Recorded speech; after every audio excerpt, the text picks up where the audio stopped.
बंदी छोड़ सतगुरु रामपाल जी परमेश्वर जी की जय हो।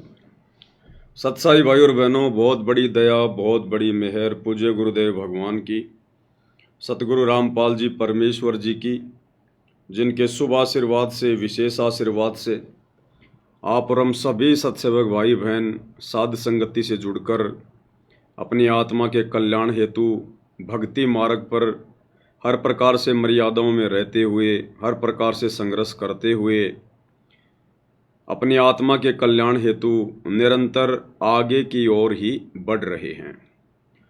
भाई और बहनों, इस कलयुग की पिछली पीढ़ी में पूज्य गुरुदेव भगवान की उन चंद आत्माओं पर विशेष रजा है, कृपा है, मेहर है, जिन आत्माओं को गुरुदेव ने सन 2014 बरवाला कांड के बाद से चुन चुनकर साध संगतियों में जोड़ दिया है। और जैसा भगत गुरुदेव भगवान हमें बनाना चाहते हैं, वैसा भगत बनने की प्रक्रिया में हम भाई बहन भी जी जान से दिन रात आगे बढ़ रहे हैं। क्योंकि अब की बार हमने पूज्य गुरुदेव भगवान को निराश नहीं करना है, नाराज नहीं करना है, जैसा कि हम युगों युगों से करते आए हैं।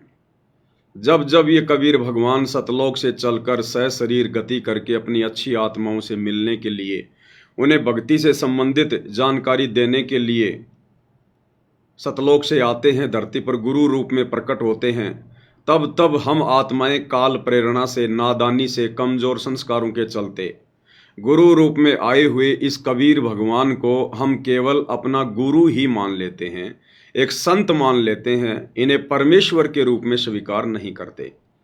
और यही हमारी आज से पहले जितनी बार भी हम इस कबीर परमेश्वर सतगुरु रामपाल जी की शरण में आए हैं, सबसे बड़ी कमजोरी रही है।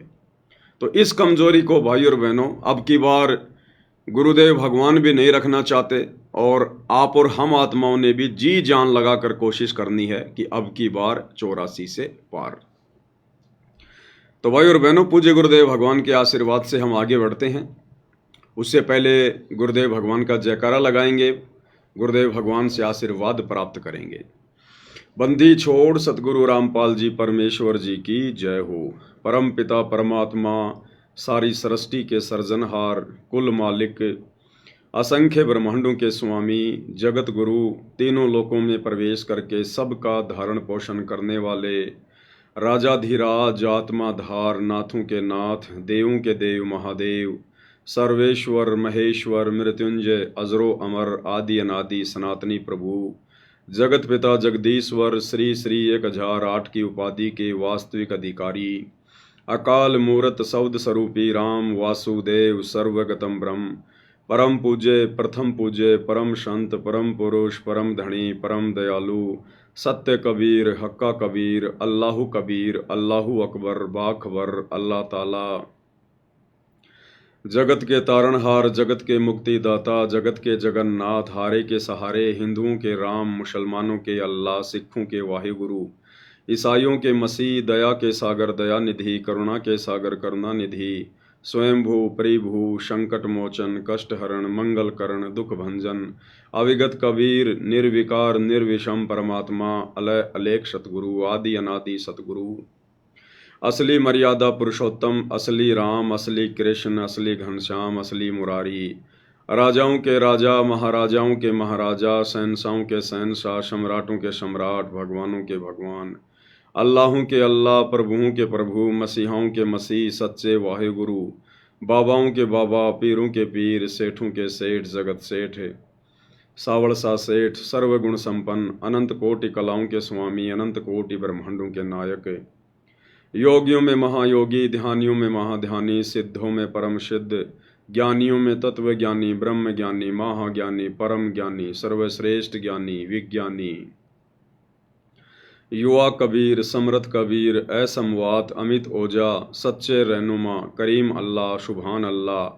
दुनिया के अंतिम पैगंबर, 8 सितंबर 1951 से गांव धनाना, जिला सोनीपत, हरियाणा, भारतवर्ष की पावन भूमि पे प्रकट रियल कल्कि भगवान श्री नारायण साकार हरि, श्री बाबा साहेब, नूर अनंत परमात्मा, सच्चे दरवेश, सच्चे बाखबर, संत शिरोमणि सतगुरु रामपाल जी परमेश्वर जी के चरण कमल में साध संगति से जुड़े हुए देश विदेश से आप और हम सभी सत्सेवक भाई बहनों का अनंत कोटि दंडवत प्रणाम।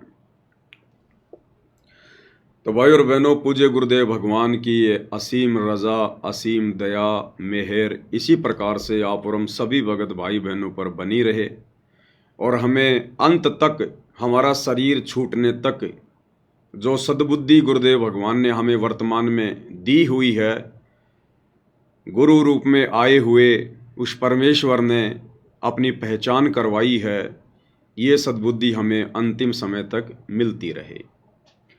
और भाई और बहनों, वही बात है जैसे गुरुदेव भगवान जब सत्संग करते हैं, सृष्टि रचना बताते हैं, यथार्थता समझाते हैं, तो कुछ एक भाई बहन कहा करते थे कि भाई संत रामपाल जी के पास तो ले दे के वही चार बात हैं, गधा बनेगा कुत्ता बनेगा, गधा बनेगा कुत्ता बनेगा, 84 में जाएगा। तो लोग कहते थे कि संत रामपाल जी के पास तो ले दे के वही चार बात है।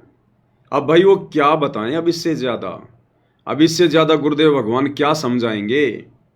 हमारी बुद्धि में जितना ज्ञान समाएगा, हम जितना ज्ञान ग्रहण करने योग्य हैं, परमेश्वर उतना ही तो बताएंगे। अरे एक मेमोरी कार्ड आता है, मेमोरी कार्ड 2 MB का, 4 MB का, 4 GB का, 8 GB का। तो 4 MB के मेमोरी कार्ड में जितना स्पेस है, जितना स्टोरेज है, उसके अंदर उतना ही तो मटेरियल डाला जा सकता है। अगर इससे ज़्यादा मटेरियल डालोगे तो उसमें समाएगा नहीं, वो स्वीकार ही नहीं करेगा, एक्सेप्ट ही नहीं करेगा। तो इसी प्रकार भाई और बहनों, सतगुरु रामपाल जी परमेश्वर जी का ये तत्व ज्ञान, ये मूल ज्ञान, सार ज्ञान, ये अरबों खरबों जीबी का है, अरबों खरबों जीबी का। और आप और हम 2 कोटि के जीव, भले यहाँ कोई राष्ट्रपति है, चाहे बहुत बड़ा कोई वैज्ञानिक है, ले दे के 2-4 MB उसके दिमाग की, बस इतनी है औकात है। अब उस परमेश्वर के अरबों खरबों जीबी का वो ज्ञान अब 2-4 के मेमोरी कार्ड में कहाँ डलेगा। इसलिए परमात्मा केवल हमारे मतलब की बातें ही हमारे दिमाग में डालते हैं। और हमारे मतलब की बात यही है कि हम इस गंदे लोक 21 ब्रह्मांड की गंदी व्यवस्था से भली भांति परिचित हो जाएं, इस जन्म मरण के चक्कर से परिचित हो जाएं, तपतशिला का कष्ट, 84 लाख योनियों का कष्ट और नरक का कष्ट, इससे हम परिचित हो जाएं। और मनुष्य जन्म क्यों मिला है, हमारा निज घर कहाँ है, हम क्यों इस काल के जाल में फंसकर यहाँ पर असहनीय कष्ट उठा रहे हैं, और अब हमने करना क्या है। अब ले दे के यही तो परमेश्वर 4 बातें बताएंगे जो हमारे मतलब की हैं। अब बेमतलब की बातें तो परमात्मा करता नहीं है, क्योंकि बेमतलब की बातें तो बेमतलब के इंसान करते हैं। तो इसी प्रकार भाई और बहनों, ये जो साध संगतियां हैं गुरुदेव के आशीर्वाद से चल रही हैं, इनमें भी ले दे के मतलब की 4 चीजें ही बताई जाएंगी, 4 चीजें ही। कुछ एक भगत भाई बहन जो अभी काल प्रेरित हैं, पूरी तरह से उनके हृदय में गुरुदेव का तत्व ज्ञान समाया नहीं है, नीर खीर का निवेरा करने के योग्य अभी बने नहीं हैं। और जब वो साध संगति की वीडियो देखते हैं, सुनते हैं, तो मतलब की चीज़ें तो उनके दिमाग के ऊपर से निकल जाती हैं। फिर वो कहते हैं कि ये पवन दास तो बस 4 ही बात करता है, मैनेजमेंट ने ये कर दिया, मैनेजमेंट ने वो कर दिया, साध संगति में ये होता है, साध संगति में वो होता है। अरे और क्या, फिर जखड़ी गाएं भाई, और क्या गाएं, जखड़ी गाएं क्या। जखड़ी होती है, जब हम छोटे छोटे थे तो हमारे गांव में जब कोई बटेऊ आ जाता था, कोई मेहमान आ जाता था, कोई ताज़ा ताज़ा शादी होती थी किसी की, और जब वो बना जी आते थे तो उसकी सासू माता जी गांव की औरतों को इकट्ठा करके और गीत गुवाया करती थी। वो खाना खाता था, उस समय गांव की औरतें इकट्ठी होकर गीत गाया करती थी, तो उसमें जखड़ी भी गाई जाती थी। जखड़ी भी एक प्रकार का भजन ही होता था, गीत ही होता था। तो बताओ अब भाई साहब, पवन दास क्या जखड़ी गाए? अरे परमात्मा ने जो गवाना है वही तो गाएंगे। जैसे गुरुदेव भगवान ने नकली संतों के विषय में कहा बार बार, स्वर्ग और नरक की जानकारी दी, सृष्टि रचना की जानकारी दी, बस वही हमारे मतलब की थी। अब सात संगति में भी तो वही बातें बताई जाएंगी। जो लोग इस परमेश्वर के मार्ग में अंधे गधे की भूमिका निभा रहे हैं, इस परमेश्वर को ना पहचान कर, इनको मानुष मानकर अपने भी कर्म फोड़ रहे हैं, अन्य बेचारे नादान संगत के भी कर्म फुड़वा रहे हैं, गुरुदेव की मर्यादाओं की धज्जियां उड़ाते हुए सारे भक्ति और मर्यादा विरुद्ध कार्य किए जा रहे हैं और करवाए जा रहे हैं। अब इन्हीं सब बातों की तो जानकारी बताएंगे। और सात संगति में क्या होता है, सात संगति में किस प्रकार से भाई बहन मर्यादाओं में रहकर गुरु को परमात्मा मानकर अपने आत्म कल्याण के प्रति चिंतित होके भक्ति कर रहे हैं। अब यही तो सारी बातें बताई जाएंगी। अरे मैथ का टीचर तो मैथ की बातें बताएगा। अब वो साइंस वाले बच्चे कहें कि नहीं नहीं बस खाली इसको तो मैथ की बातें आती हैं, तो भाई मैथ वाले को तो मैथ की बातें आएंगी। तो इसी प्रकार भाई और बहनों, आप और हमने तो जब तक आप और हमारा जीवन गुरुदेव भगवान के आशीर्वाद से है, जब तक ये शरीर है, हमने तो अपने गुरुदेव भगवान की महिमा में यही जखड़ी गानी है, हमने तो यही गीत गाने हैं। हम तो इसी प्रकार से ये परमेश्वर की महिमा करते करते, सत्य का बखान करते करते, क्योंकि देखो गुरुदेव भगवान का मिशन यही है। अज्ञान और पाखंड को लेकर ही तो गुरुदेव ने मिशन चलाया, उसका सत्यानाश करने के लिए। अब गुरुदेव के मार्ग में यदि फिर से कोई अज्ञान फैलाएगा, पाखंड फैलाएगा, और वो भी संगत वाले, विशेषकर गुरुदेव के परिवार वाले, गुरुदेव के साथ में रहने वाले बड़े बड़े सेवादार, कोऑर्डिनेटर, तो बताओ फिर बाकी भगत भाई बहनों की जिनकी परमेश्वर ने बुद्धि ऑन कर रखी है, बताओ फिर वो भाई बहन ये गीत ना गाएंगे तो कौन से गाएंगे। तो भाई और बहनों, हमने इधर उधर की बातें नहीं सुननी है। दूसरी बात, कुछ है भगत भाई बहन, देखो उनकी एक कमजोरी है, कमजोरी को ठीक करना पड़ेगा भाई और बहनों। जब तक हर प्रकार से संशय रहित होकर साथ संगति से नहीं जुड़ोगे और सब कुछ समझने के बाद जब तक अपना एक टारगेट नहीं बनाओगे, दो नावों की सवारी करोगे, आप लोग भ्रमित रहोगे। बहुत सारे भगत भाई बहन फालतू के लोगों की वीडियो भी देखते रहते हैं, इधर से साथ संगति की वीडियो भी देखते रहते हैं। जब साथ संगति की वीडियो देखते हैं तो उनको लगता है कि साथ संगति के अलावा दूसरा कोई मार्ग ही नहीं है, बिल्कुल सही चल रहे हैं हम। और फिर फालतू के लोगों की वीडियो देख लेते हैं। अब फालतू के लोग तो काल प्रेरणा से मन में शंका ही पैदा करेंगे, उनकी तो ड्यूटी काल भगवान ने ये लगा रखी है। फिर उधर के वीडियो देख लेंगे, फिर उनके मन में शंकाएं उत्पन्न हो जाएंगी। और ये शंकाएं क्यों उत्पन्न हो रही हैं? क्योंकि परमात्मा कहते हैं, कहे कबीर सोए जन मेरा, जो नीर खीर का करे निवेरा। जो भगत अपने गुरुदेव के तत्व ज्ञान से अभी अच्छी तरह परिचित नहीं है, वो फिर दोनों तरफ की बातें सुन के और वो असमंजस में रहता है। और गीता अध्याय 2 श्लोक नंबर 53 को समझाते हुए गुरुदेव ने कहा, उसमें काल भगवान ने अर्जुन से कहा कि अर्जुन, जब तक तरह तरह के वचन सुनकर तेरी बुद्धि एक तत्व पर स्थिर ना होकर भ्रमित रहेगी, डगमग रहेगी, तब तक तो तू योग को भी प्राप्त नहीं होगा, अर्थात तू एक अच्छा योगी भी नहीं बन सकता। योगी यानी भगत। जब तक तरह तरह के लोगों की तरह तरह की बातें सुनकर और तू डगमग वाली स्थिति में रहेगा, उसकी सुनेगा तो उसके जैसी, उसकी सुनेगा तो उसके जैसी, तो परमात्मा कहते हैं बिना पैंदे के लोटे वाली स्थिति होती है उसकी। वो फिर निसंशय होकर भक्ति मार्ग पर आगे नहीं बढ़ सकता। तो पहले ये क्लियर कर लो, कन्फर्म कर लो, जल्दबाजी में साथ संगति से जुड़ना कोई अनिवार्य नहीं है, कोई कंपलसरी नहीं है।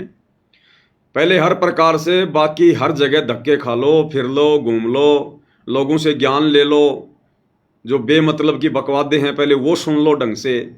और जब तुम्हें लगे कि उनके पास में कुछ भी नहीं है, फालतू की बकवाद है, राग द्वेष ईर्ष्या में सड़ रहे हैं और सिकंदर लोधी की तरह उनको जलन का भयंकर रोग लगा हुआ है, जो साथ संगतियों से ईर्ष्या करते हैं, तो पहले भाई उनकी पूरी जानकारी ले लो, पहले उनका ज्ञान ले लो, उसके बाद में फिर साथ संगति में आओ। और यहाँ आने के बाद में फिर ड्यूएल मोड में मत चलो, फिर दो नाव की सवारी नहीं चलेगी, फिर नहीं तो दुर्गति होगी फिर आपकी। क्योंकि यहाँ तो ले दे के सतगुरु की महिमा है, गुरुदेव के सत्संगों के आधार से बातें की जाती हैं। अब वो बातें आप लोगों की नहीं समझ में आ रही है तो आप लोगों के कमजोर संस्कार हैं भाई, ये आपकी अपनी बुद्धि का विषय है, इसमें हम कुछ नहीं कर सकते। तो भाई और बहनों, आप और हम सत्सेवकों का जो परमेश्वर ने दया करी है, अपनी महिमा का इस कलयुग की बिचली पीढ़ी में हमें मौका फरमा रहे हैं। आप और हमने तो इसी प्रकार से अपने गुरुदेव भगवान को शीश पर रखकर, उनको प्रथम रखकर और इसी प्रकार उनकी महिमा करते हुए निरंतर आगे की ओर बढ़ना है। तो भाई और बहनों, हमारी सबसे बड़ी कमजोरी जो गुरुदेव ने बताई और अब हमें भी पता चल रही है कि गुरु को इष्ट ना मानने के कारण, गुरु को ही आराध्य देव ना मानने के कारण, गुरु को ही एकमात्र कबीर भगवान ना मानने के कारण आप और हम भाई बहन असंख्य युगों से इसी प्रकार ये मोक्ष वाला मौका चूकते आ रहे हैं। लेकिन अब की बार नहीं चूकना है। हमने सिर धड़की बाजी लगा देनी है। हमें जहां से भी कोई प्रमाण मिलेगा, कोई सबूत मिलेगा जो हमें दृढ़ करेगा, हमारे विश्वास को ऊंचाइयों पर लेकर जाएगा, हम उसका सहारा लेंगे। और हमने अपने गुरुदेव भगवान के प्रति पूर्णतया समर्पित होकर पतिव्रता पद पर रहकर और हमने अपनी भक्ति को और इस मनुष्य जीवन को सफल करना है। तो एक छोटा सा वीडियो है, सोशल मीडिया पर दास के सामने आया सतलोक आश्रम का, और इस वीडियो के माध्यम से सतलोक आश्रमों से जुड़े हुए जो बड़े बड़े भगत भाई बहन हैं, जो परम भगत कहलाते हैं, जो आश्रम संचालक हैं, गुरुदेव के बेटा बेटी भाई बंधु रिश्तेदार हैं, बड़े बड़े कोऑर्डिनेटर हैं, उन लोगों को शिक्षा लेनी चाहिए। और ये जितने भी लोग जो पत्रकार बन के घूम रहे हैं, सतलोक आश्रम न्यूज़ चैनल वाले, जगह जगह इन्होंने ब्रांचें खोल दी हैं, भक्तों के गले में ज़बरदस्ती वो पत्रकारिता का वो पट्टा डाल दिया है, 1.5 फुट का माइक दे दिया है, बेमतलब की खबरें, वहाँ इतना पानी गिर गया, वहाँ पर रोडें फूट गई, वहाँ पे गड्ढे हो गए, वहाँ पे तेंदुआ मर गया, ये दुनिया भर की फालतू की खबरें ये लोग खाली व्यूज प्राप्त करने के लिए दुनिया वालों की तरह डालते रहते हैं। खुद का भी समय बर्बाद कर रहे हैं पत्रकार बनकर, और अन्य भगत भाई बहनों का भी अनमोल समय बर्बाद कर रहे हैं। तो भाई ये पत्रकार बनना रहने दो, पहले भगत बन लो अच्छे से। भगत बनकर भक्ति करने से हमारा आत्म कल्याण होगा। ये झूठी पत्रकारिता के चक्कर में पड़ने से कुछ नहीं मिलेगा। एक एक श्वास की कीमत गुरुदेव भगवान ने समझाई है। कहता हूँ कहीं जात हूँ, कहूँ बजा कर ढोल, और श्वास जो खाली जात है ये 3 लोक का मोल। और तुम इस अनमोल श्वास को सारा दिन फोकट में, फालतू में, दुनिया भर की ऊट पटांग खबरें दिखा दिखा के, सा न्यूज़ चैनल पे डाल डाल के अपना भी बेड़ा गर्क कर रहे हो और भक्तों का भी बेड़ा गर्क करवा रहे हो। तो ये सतलोक आश्रम का एक छोटा सा वीडियो है, एक छोटा सा भगत जी है। अब देखो, जब परमात्मा प्रेरणा करते हैं, जब परमेश्वर की दया होती है तो भाई और बहनों इस प्रकार से होती है। ये छोटा सा बच्चा एक बहुत बड़ा संदेश दे रहा है, बहुत बड़ा संदेश। लेकिन इस बच्चे को यदि समय रहते साथ संगति नहीं मिली, सुसंगति नहीं मिली, तो ये बच्चा एक ना एक दिन कुसंगति का शिकार हो जाएगा। इन सतलोक आश्रम वालों की भेंट चढ़ जाएगा ये, और इसके भी मन में फिर वो दाढ़ी मूछ वाली फोटो ही कबीर भगवान के रूप में समा जाएगी। क्योंकि आश्रम में जाएगा तो भी वही देखेगा, घर पर रहेगा तो इसके माता पिता ने भी वही दाढ़ी मूछ वाली फोटो घर पे दरबार में लगा रखी होगी, इसके गले में लॉकेट में भी वही टांग रखी होगी। तो ये आत्मा बिगड़ जाएगी बेचारी साथ संगति के अभाव में। लेकिन फिलहाल इसके विचार बहुत अच्छे हैं। ये परमात्मा के, ये पिछले जन्मों की हंस आत्मा है। और ये क्या संदेशा दे रहा है, जो इसका इंटरव्यू ले रहा है, एक बहन इसका इंटरव्यू ले रही है। अब कम से कम उसकी 18, 20, 25 साल की तो उम्र होगी उसकी आवाज़ के हिसाब से। अब अगर पत्रकार बनाया गया है तो 18 साल से कम लड़की को तो नहीं बनाया जाता, 18 साल से ऊपर की कोई बनाया जाता है। तो 20 से 25 साल की ये लड़की होगी, और वो भगत ही है जो साथ न्यूज़ चैनल का लेके डंडा खड़ी हुई है और सवाल कर रही है छोटे भगत से। और ये भगत कितना सुंदर जवाब दे रहा है, कितना बढ़िया जवाब दे रहा है। ऐसा जवाब तो गुरुजी के लड़के भी नहीं दे सकते, दोनों लड़के मिलकर भी ऐसा जवाब नहीं दे सकते, क्योंकि काल उनकी बुद्धि पे बैठा हुआ है। ये लड़की पूछ रही है आपके गुरुजी का क्या नाम है, तो भगत जी कह रहे हैं कि संत रामपाल जी महाराज। फिर ये लड़की कह रही है आप परमात्मा किसको मानते हैं, तो भगत जी कह रहे हैं कबीर साहिब को। सही बात है, क्योंकि वेदों में परमात्मा का नाम कबीर है। सतगुरु रामपाल जी का वेदों में नाम है कबीर, तो इन्होंने कहा कि कबीर साहिब। तो फिर वो लड़की कह रही है अच्छा आप गुरुजी तो मानते हैं संत रामपाल जी को, और आपके अनुसार कबीर भगवान है, परमात्मा है कबीर जी। तो ये छोटा भगत कह रहा कि नहीं नहीं, आपकी जानकारी के लिए बता दूं, उस बहन को कह रहा है कि नादान क्यों तूने 20-25 साल अपनी जिंदगी के फालतू में खो दिए। कह रहा है आपकी जानकारी के लिए बता दूं, संत रामपाल जी महाराज ही कबीर भगवान हैं। कितना सुंदर जवाब भाई और बहनों। फिर भी इन मतिहीन लोगों की, इन आश्रम वालों की आंखें नहीं खुल रही हैं। तो सुनते हैं छोटे भगत जी का बहुत ही बड़ा सा जवाब। का क्या नाम है? साईदास। थोड़ी सी आवाज कर देते हैं ताकि अच्छे से सुनाई दे।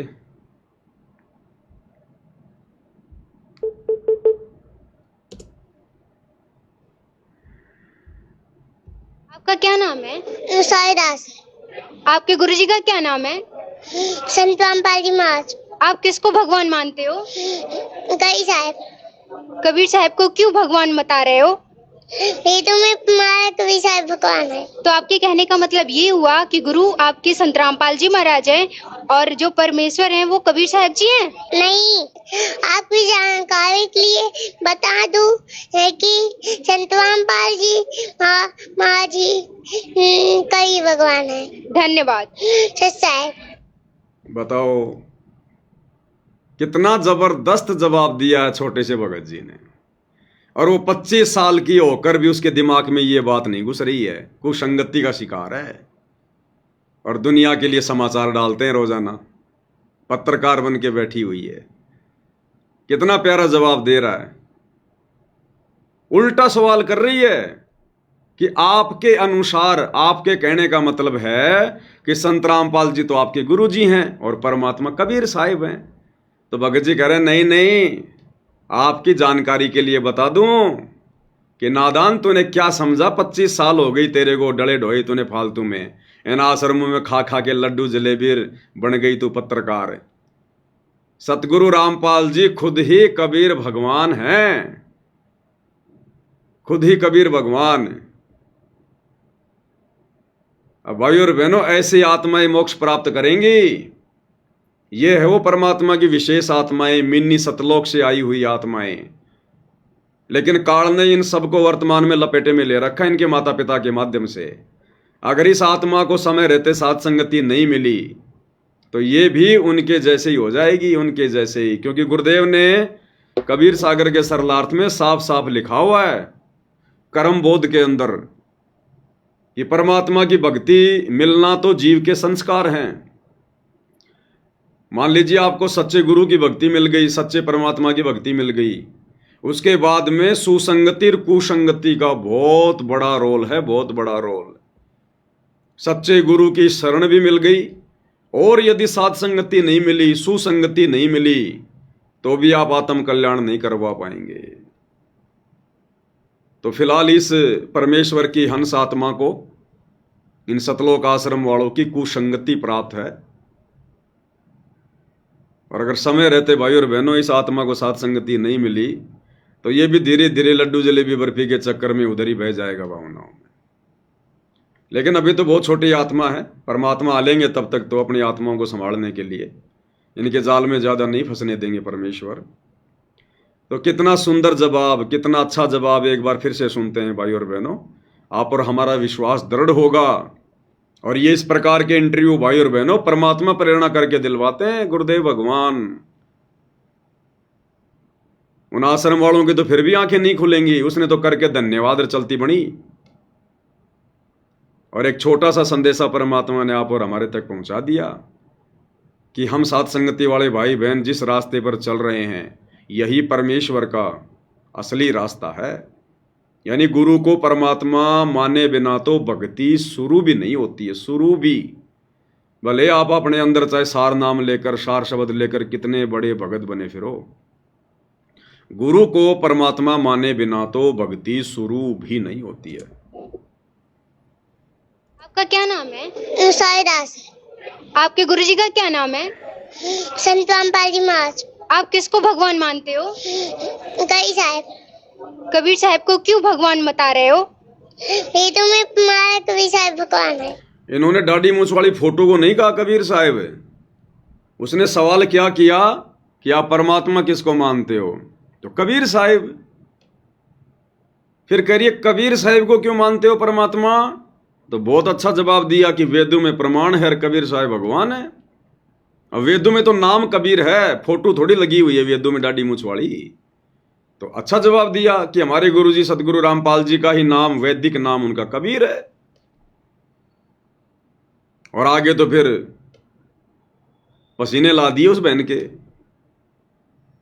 बताओ, ये 5-6 साल का बच्चा परमात्मा की आत्मा और उस 25 साल की काल प्रेरित आत्मा को समझा रहा है कि नहीं, आपकी जानकारी के लिए बता दूं, संत रामपाल जी महाराज ही कबीर भगवान है। तो आपके कहने का मतलब ये हुआ कि गुरु आपके संत रामपाल जी महाराज हैं और जो परमेश्वर हैं वो कबीर साहब जी हैं? नहीं, आपकी जानकारी के लिए बता दूं है कि संत रामपाल जी महाराज जी कबीर भगवान है। धन्यवाद। संत रामपाल जी महाराज जी ही कबीर भगवान हैं। यही थे, यही हैं और यही रहेंगे। सतगुरु आदि अनादि है, यानी सतगुरु सबसे पहले था जब कोई नहीं था, और सतगुरु सबसे लास्ट तक रहेगा जब कोई नहीं रहेगा। सतगुरु आदि अनादि है और सतगुरु मध्य है मूल। मध्य यानी बीच बीच में भी परमात्मा ही आता है, स्वयं सतगुरु ही आता है। मध्य है मूल, और मूल यानी भक्ति की मूल, भक्ति की जड़ भी सतगुरु ही है।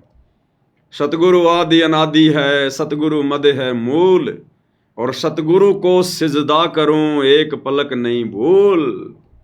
सतगुरु को ही दंडवत करूं और एक पलक भी उनके अलावा, उनकी भक्ति के अलावा अपने ध्यान को ना भरमाऊं, ना भटकाऊं। बताओ फिर किसी और के लिए जगह कहां बच गई? तो भाई और बहनों, सतगुरु के इर्द गिर्द, सतगुरु के चरणों में पड़े रहने से ही हमारा मोक्ष संभव है। अन्यथा ये कागज के टुकड़े, ये बनावटी फोटो, और आजकल तो एआई से ना जाने सतगुरु रामपाल जी की ऐसी भुंडी भुंडी फोटो बनाई जा रही है, भुंडी भुंडी फोटो, ऐसे बेकार और लगते हैं। और खुली छूट मिल गई इनको, क्योंकि आश्रमों में ये गुरुजी के कार्टून बना बना के वीडियो चलाते हैं। अब जो बाकी लड़के हैं, लड़कियां हैं, जिनके हाथों में मोबाइल हैं, वो क्या सीखेंगे? तो इसी प्रकार से कार्टून बना बना के डाले जा रहे हैं, नकली फोटोएं बना बना के सोशल मीडिया पर डाली जा रही हैं सतगुरु रामपाल जी की। अरे नालायकों, अभी तो सतगुरु रामपाल जी ओरिजिनल रूप में धरती पर प्रकट हैं। अरे ये नकली फोटोएं, एआई से फोटोएं उस समय बनेंगी जब इनके धरती से जाने के बाद, हजारों साल बाद, जब इनकी ओरिजिनल फोटोएं भी समाप्त हो जाएंगी, तब लोग इस प्रकार की फोटोएं बनाया करते हैं। जैसे आजकल कोई झांसी की रानी की फोटोएं बना रहा है, कोई भगत सिंह की फोटोएं बना रहा है और कहता है देखो ये है भगत सिंह की ओरिजिनल फोटो, बड़ी मुश्किल से मिली है। तो अभी तो नालायकों गुरु धरती पर है, अभी उनका कार्टून मत बनाओ। और डाल रहे हैं सोशल मीडिया पर बना बना के नकली फोटो। अरे उस नकली फोटो को देखने से हमारे पाप कर्म नाश होंगे क्या? सतगुरु की ओरिजिनल फोटो से ही, उसके दर्शन से ही पाप कर्म नाश होंगे, एआई वाली से नहीं होंगे। ये काल की सूक्ष्म चाल है, ये षड्यंत्र है काल का, विज्ञान का दुरुपयोग कर रहा है एआई का। अब लेकिन तुम लोग कैसे समझोगे इन बातों को? तुम्हारे सिर पे तो खुद काल बैठा है, वही तो सारे उल्टे काम करवा रहा है। तो कितना सुंदर जवाब दिया। और भाई और बहनों, गुरुदेव भगवान भी हमें यही समझाते हैं, हमें यही बताते हैं परमात्मा, और उनका यही, उनका एकमात्र ये प्रयास रहा है कि ये आत्माएं जितना हो सके कम समय में और गुरु को इष्ट मानकर, परमेश्वर मानकर अपनी भक्ति शुरू कर दें। और क्या कह रहे हैं गुरुदेव भगवान इस शॉर्ट वीडियो में कि पुण्यात्माओं, न्यू सोच लो इस दास के स्थान पर कबीर भगवान आ गए। अब बताओ तुम कैसा व्यवहार करोगे उनके साथ में। यानी हमें यह पता लग जाए कि सतगुरु रामपाल जी की जगह कबीर भगवान आए हुए हैं तो खुद ही कबीर भगवान, लेकिन गुरुदेव भगवान स्पष्ट रूप से ना कहकर अपने आप को छुपा कर अपने विधान अनुसार और संकेतों की भाषा में हमें समझाना चाहते हैं कि अगर तुम्हें यह कन्फर्म हो जाए कि संत रामपाल जी के रूप में कबीर जी धरती पर हैं, प्रकट हैं, क्या उसके बाद भी तुम अलग से उस दाढ़ी मूंछ वाली फोटो को कबीर मान के जून में उसका प्रकट दिवस मनाओगे? फिर कैसा व्यवहार करोगे तुम अपने गुरु के साथ जब पता चल जाए कि उनकी जगह पर कबीर साहिब है? हालांकि गुरुदेव भगवान का यही ओरिजिनल रूप जो हम देख रहे हैं, यही उनका शतलोकी रूप है, क्योंकि बिना कबीर परमेश्वर के धरती पर आए अपने ओरिजिनल रूप में दर्शन दिए आप और हमारे पाप कर्म नहीं कट सकते। वे अगर अपने पुत्र के रूप में आएंगे वर्तमान में, हमारे पाप कर्म नहीं कटेंगे। वे अगर अपना रूप चेंज करके आएंगे, बदल के आएंगे, हमारे पाप कर्म नहीं कटेंगे।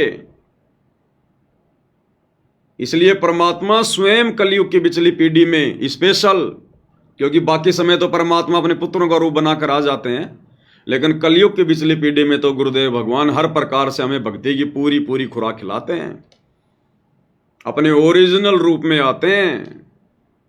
इसीलिए परमात्मा कहते हैं कबीरा दर्शन साधु का परमात्मा आवे याद, और लेखे में वाई घड़ी बाकी का समय बर्बाद। तो गुरुदेव कह रहे हैं न्यू सोच लो, इस दास के स्थान पर कबीर जी बैठे हैं। अब कैसा व्यवहार करोगे अपने गुरुजी के साथ? क्या अब भी अपने गुरुजी को खाली गुरुजी मानोगे? मां के गर्भ से जन्म लिया हुआ एक व्यक्ति मानोगे?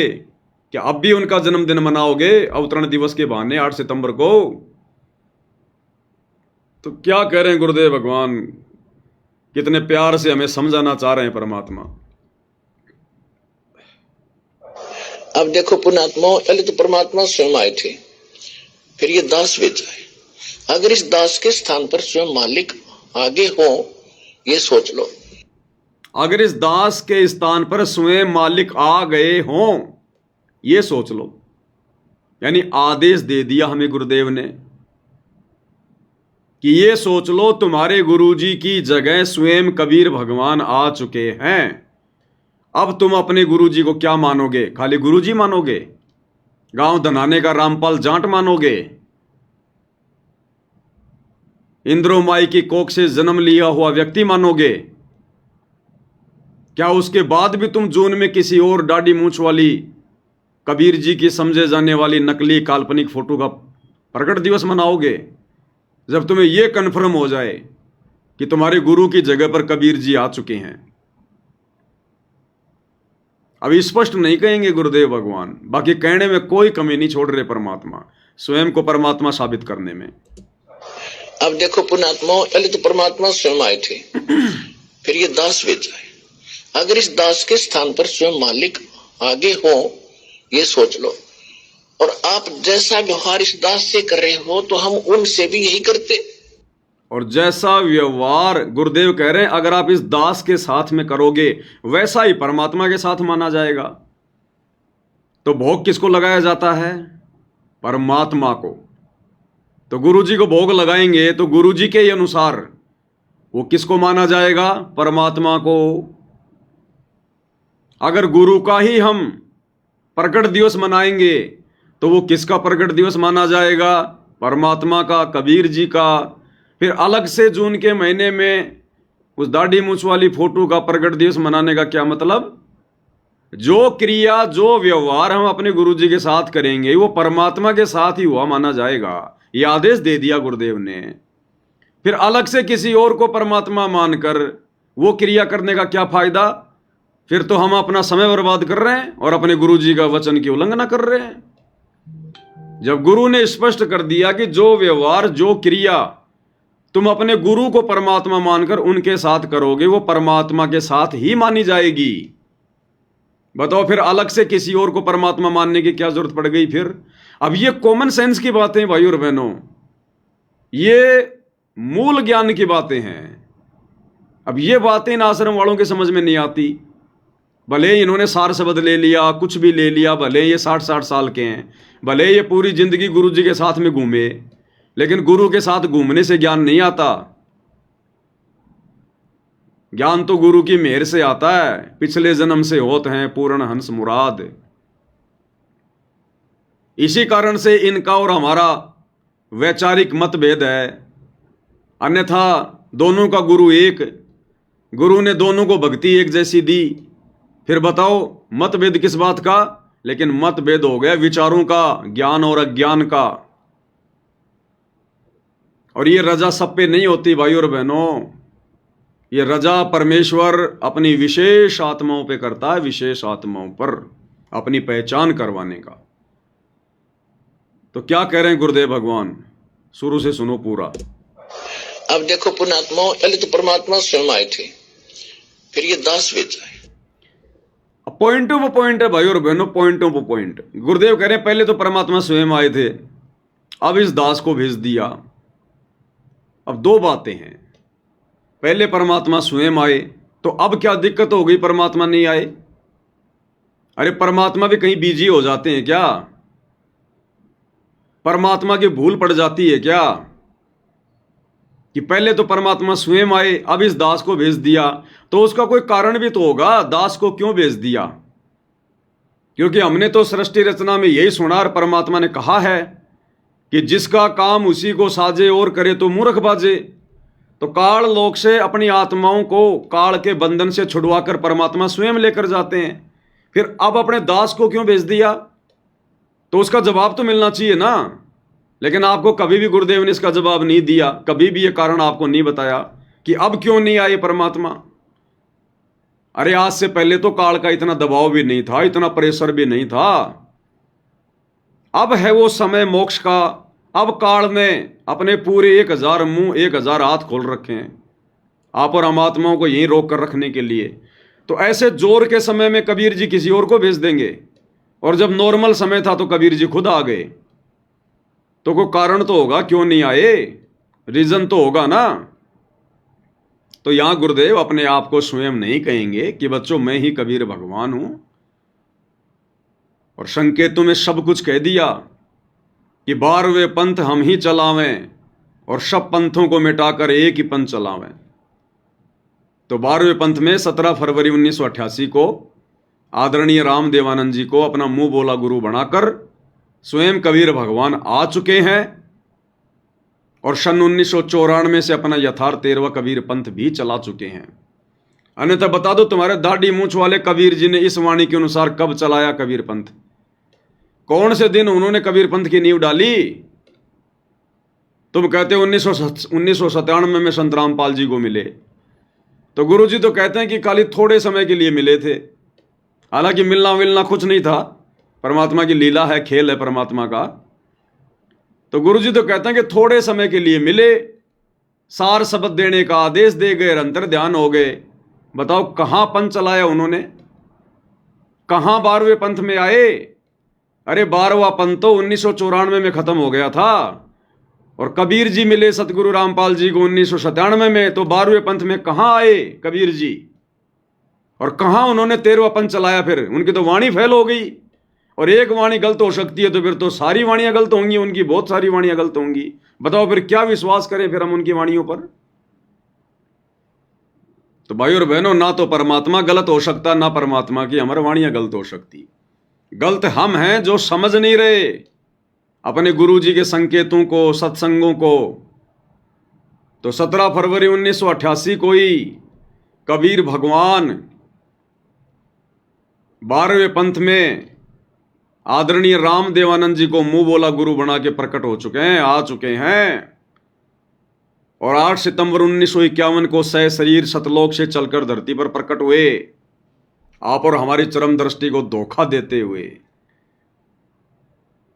क्योंकि परमेश्वर की वाणी है, साहिब से सतगुरु भय, सतगुरु से भय संत, और धर धर वेख विशाल अंग, ये खेल है आदि और अंत। सारी लीला, सारी भूमिका ये परमात्मा स्वयं करता है। और फिर सन 1994 में अपना 13वां यथार्थ कबीर पंथ चला दिया। अन्यथा वो 97 वाले दाढ़ी मूंछ वाले कबीर जी ने कहां चलाया? है कोई प्रमाण, है कोई जवाब? दे दो किसी के पास है तो भाई और बहनों, हमने समझना पड़ेगा, हमने विचार करना पड़ेगा। और क्या करें गुरुदेव भगवान अपने विषय में, समझदार को तो संकेत ही काफी है। अब देखो पुण्यात्मा, पहले तो परमात्मा स्वयं आए थे, फिर ये दास भेजा है। अगर इस दास के स्थान पर स्वयं मालिक आगे हो, ये सोच लो। और आप जैसा व्यवहार इस दास से कर रहे हो तो हम उनसे भी यही करते। तो वहां कहते मौला बैठा मोर से और देखे जन की भेड़, 12 कोट जमकी कर जहां एक नाम की खेड़। परमात्मा एकांत द्रोखे से देख रहा है आपकी सब रिहर्सल को, कि आप कैसी भावना रखते हो, कैसे आप भक्ति कर रहे हो, कितना दान में रुचि है, मेरे दास के प्रति आपके कैसे विचार हैं। तो वो ये समझ रहे हैं कि ऐसे ही मेरे प्रति है जो इसके प्रति है। और जब आप यहाँ से, जब आप शरीर छोड़कर जाओगे तो इस दास के रूप में आपकी परीक्षा होगी त्रिकुटी पे। तो भाई जिस दाढ़ी मूंछ वाली कबीर जी की नकली फोटो को आप आश्रम वाले भाई बहन कबीर भगवान मानकर पूज रहे हैं, अब गुरुदेव के इस प्रवचन अनुसार तो तुम्हारा वो दाढ़ी मूंछ वाला कबीर भगवान भी यही कह रहा है कि मम संत मुझे जान मेरा ही स्वरूपम, कि जैसे विचार जैसे भाव तुम्हारे मेरे दास में होंगे वैसे ही मेरे प्रति माने जाएंगे। तो जब तुम भगत भाई बहन जून के महीने में वो दाढ़ी मूंछ वाली कबीर जी की फोटो को कबीर मान के उसका प्रगट दिवस मनाते हो, भोग लगाते हो ना, वो भी बड़ा नाराज होता है। अगर तुम कोई और भगवान मान रहे हो ना तो वो भी बड़ा नाराज होता है कि देखो इन मंद बुद्धियों को मैंने कितनी बार समझाया, किस किस प्रकार से समझाया, गुरु की महिमा करके समझाई कि गुरु बड़े हैं गोविंद से और मन में देख विचार, और हरि सुमरे सो वार हैं गुरु भजे हुए पार। कबीर 7 दीप 9 खंड में गुरु से बड़ा ना कोई, और करता करे ना कर सके, यानी वो कबीर भी कुछ नहीं कर सकता और गुरु करे सो होए। तो तुम्हारे अनुसार यदि कोई और दाढ़ी मूंछ वाला कबीर सतलोक में बैठा है तो तुम्हारी इन भक्ति इन क्रियाओं से, यानी गुरु को छोड़कर जो तुम दाढ़ी मूंछ वाले फोटो को कबीर भगवान मान बैठे हो, तुम्हारा वो कबीर भगवान भी तुमसे बेहद नाराज है, बेहद नाराज। तो अंत में अगर मुक्ति प्राप्त करनी है तो गुरु को परमेश्वर के रूप में हृदय से स्वीकार करना पड़ेगा। और यही बात 650 साल पहले जब सतगुरु रामपाल जी परमेश्वर कबीर नाम से बनारस के काशी में आए थे, लहर तरा तालाब पर शिशु रूप में प्रकट हुए, 120 वर्ष तक परमेश्वर ने लीला की। उस समय धर्मदास जी को भी शंका हो गई थी। धर्मदास जी को परमात्मा ने बताया कि आगे चल के तो बहुत खराब समय आएगा, घोर कलयुग आएगा, और उस समय मैं अपनी आत्माओं को पार करूंगा, सतलोक लेकर जाऊंगा, तेरे वंशजों को भी पार करूंगा धर्मदास। तो धर्मदास के मन में शंका उत्पन्न हो गई कि हे परमात्मा, अब वर्तमान में ही कितना घोर कलयुग है और मुझ नीच को समझाने में आपको कितना प्रयास करना पड़ा, और आप कह रहे हो 650 साल आगे तो बहुत घोर जो है वो कलयुग आ जाएगा। तो उस समय आप कैसे पार करोगे जब आज ही आपकी कोई बात नहीं मान रहा। तो परमात्मा ने कहा कि तेरे ताई साची बता दूं, उस समय मैं खुद ही चल कर जाऊंगा, क्योंकि धर्मदास को शंका हो गई थी कि आपका दास कैसे पार करेगा किसी को। आप कह रहे हो मैं अपना दास भेजूंगा, अपनी आत्मा भेजूंगा, तो आज आपकी बात नहीं सुन रहे, और उस समय तो घोर समय होगा, आपके दास की कौन सुनेगा। तो कबीर जी ने कहा कि धर्मदास मैं तेरे से सच्ची बात बता देता हूं, उस समय मैं खुद ही जाऊंगा। और फिर परमात्मा करेंगे काल के आगे परमात्मा ने थोड़ा सा भेद रखा था कि मेरा दास जाएगा, क्योंकि काल नहीं समझ सकता था ये बात है, क्योंकि वो तो उस समय जोगजीत रूप में अपना भाई मान रहा था उनको।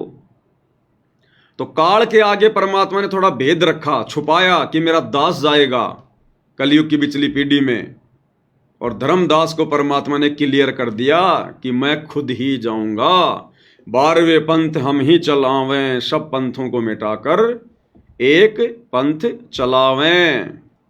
तो क्या कुछ कहा भगवान ने, सुनिए उन्हीं की जुबानी।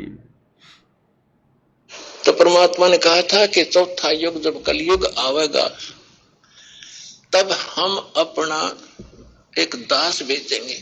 तब हम अपना एक दास भेजेंगे, धर्मदास जी से कहा परमात्मा ने। अब ये बात सुन के धर्मदास को शंका होगी कि भगवान आज ही कोई आपकी बात नहीं मान रहा, और कलयुग की पिछली पीढ़ी में तो और भी घोर समय आ जाएगा, बेकार समय आ जाएगा, और आप कह रहे हो हम अपना दास भेजेंगे, तो आपकी दास की बात कौन मानेगा। चिंतित हो गया कि मेरे वंशज तो पार नहीं हो पाएंगे परमात्मा आपके दास से। फिर परमात्मा ने सच्चाई बताई कि हम खुद ही जाएंगे।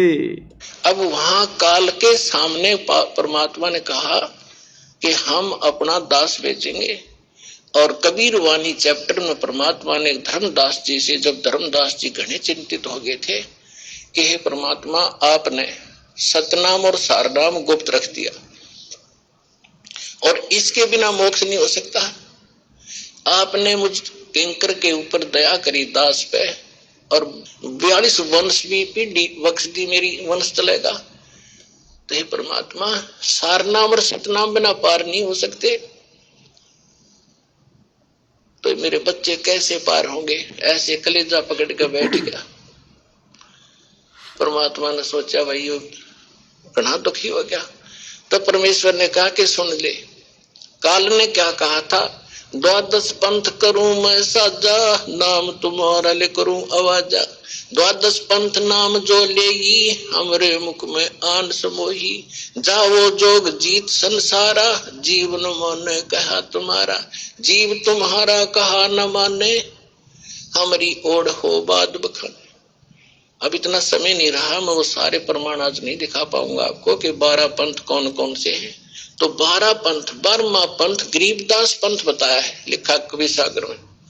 तो परमात्मा ने कहा तू चिंता ना कर धर्मदास, जब 5500 वर्ष कलयुग बीत जाएगा तब या पिछली पीढ़ी आवेगी, और पिछली पीढ़ी तक ये ज्ञान और तत्व ज्ञान और सतनाम सारनाम कति गुप्त रखना है, नहीं तो काल के दूतों का हाथ लग जाएगा, मेरा सारा मिशन खराब हो जाएगा। तो परमात्मा ने देखा कि ये बिल्कुल चिंतित हो गया घना। परमात्मा ने देखा धर्मदास तो घना चिंतित हो गया कि परमात्मा आपका दास तो पार नहीं कर पाएगा किसी को। समर्थ का काम उसी को साजे, और करे तो मूर्ख बाजे। तब उसका दिल डांटने के लिए उसको हकीकत बताई परमात्मा ने, और क्या कहा कि 12वें पंथ हम चल आवें, सब पंथों को मिटाकर एक पंथ चलावें। तब परमेश्वर ने कहा धर्मदास, जब साची बताऊं तेरे ते, कि धर्मदास तेरे ते साची बताऊं। अरे भगवान कभी झूठ बोलेगा क्या।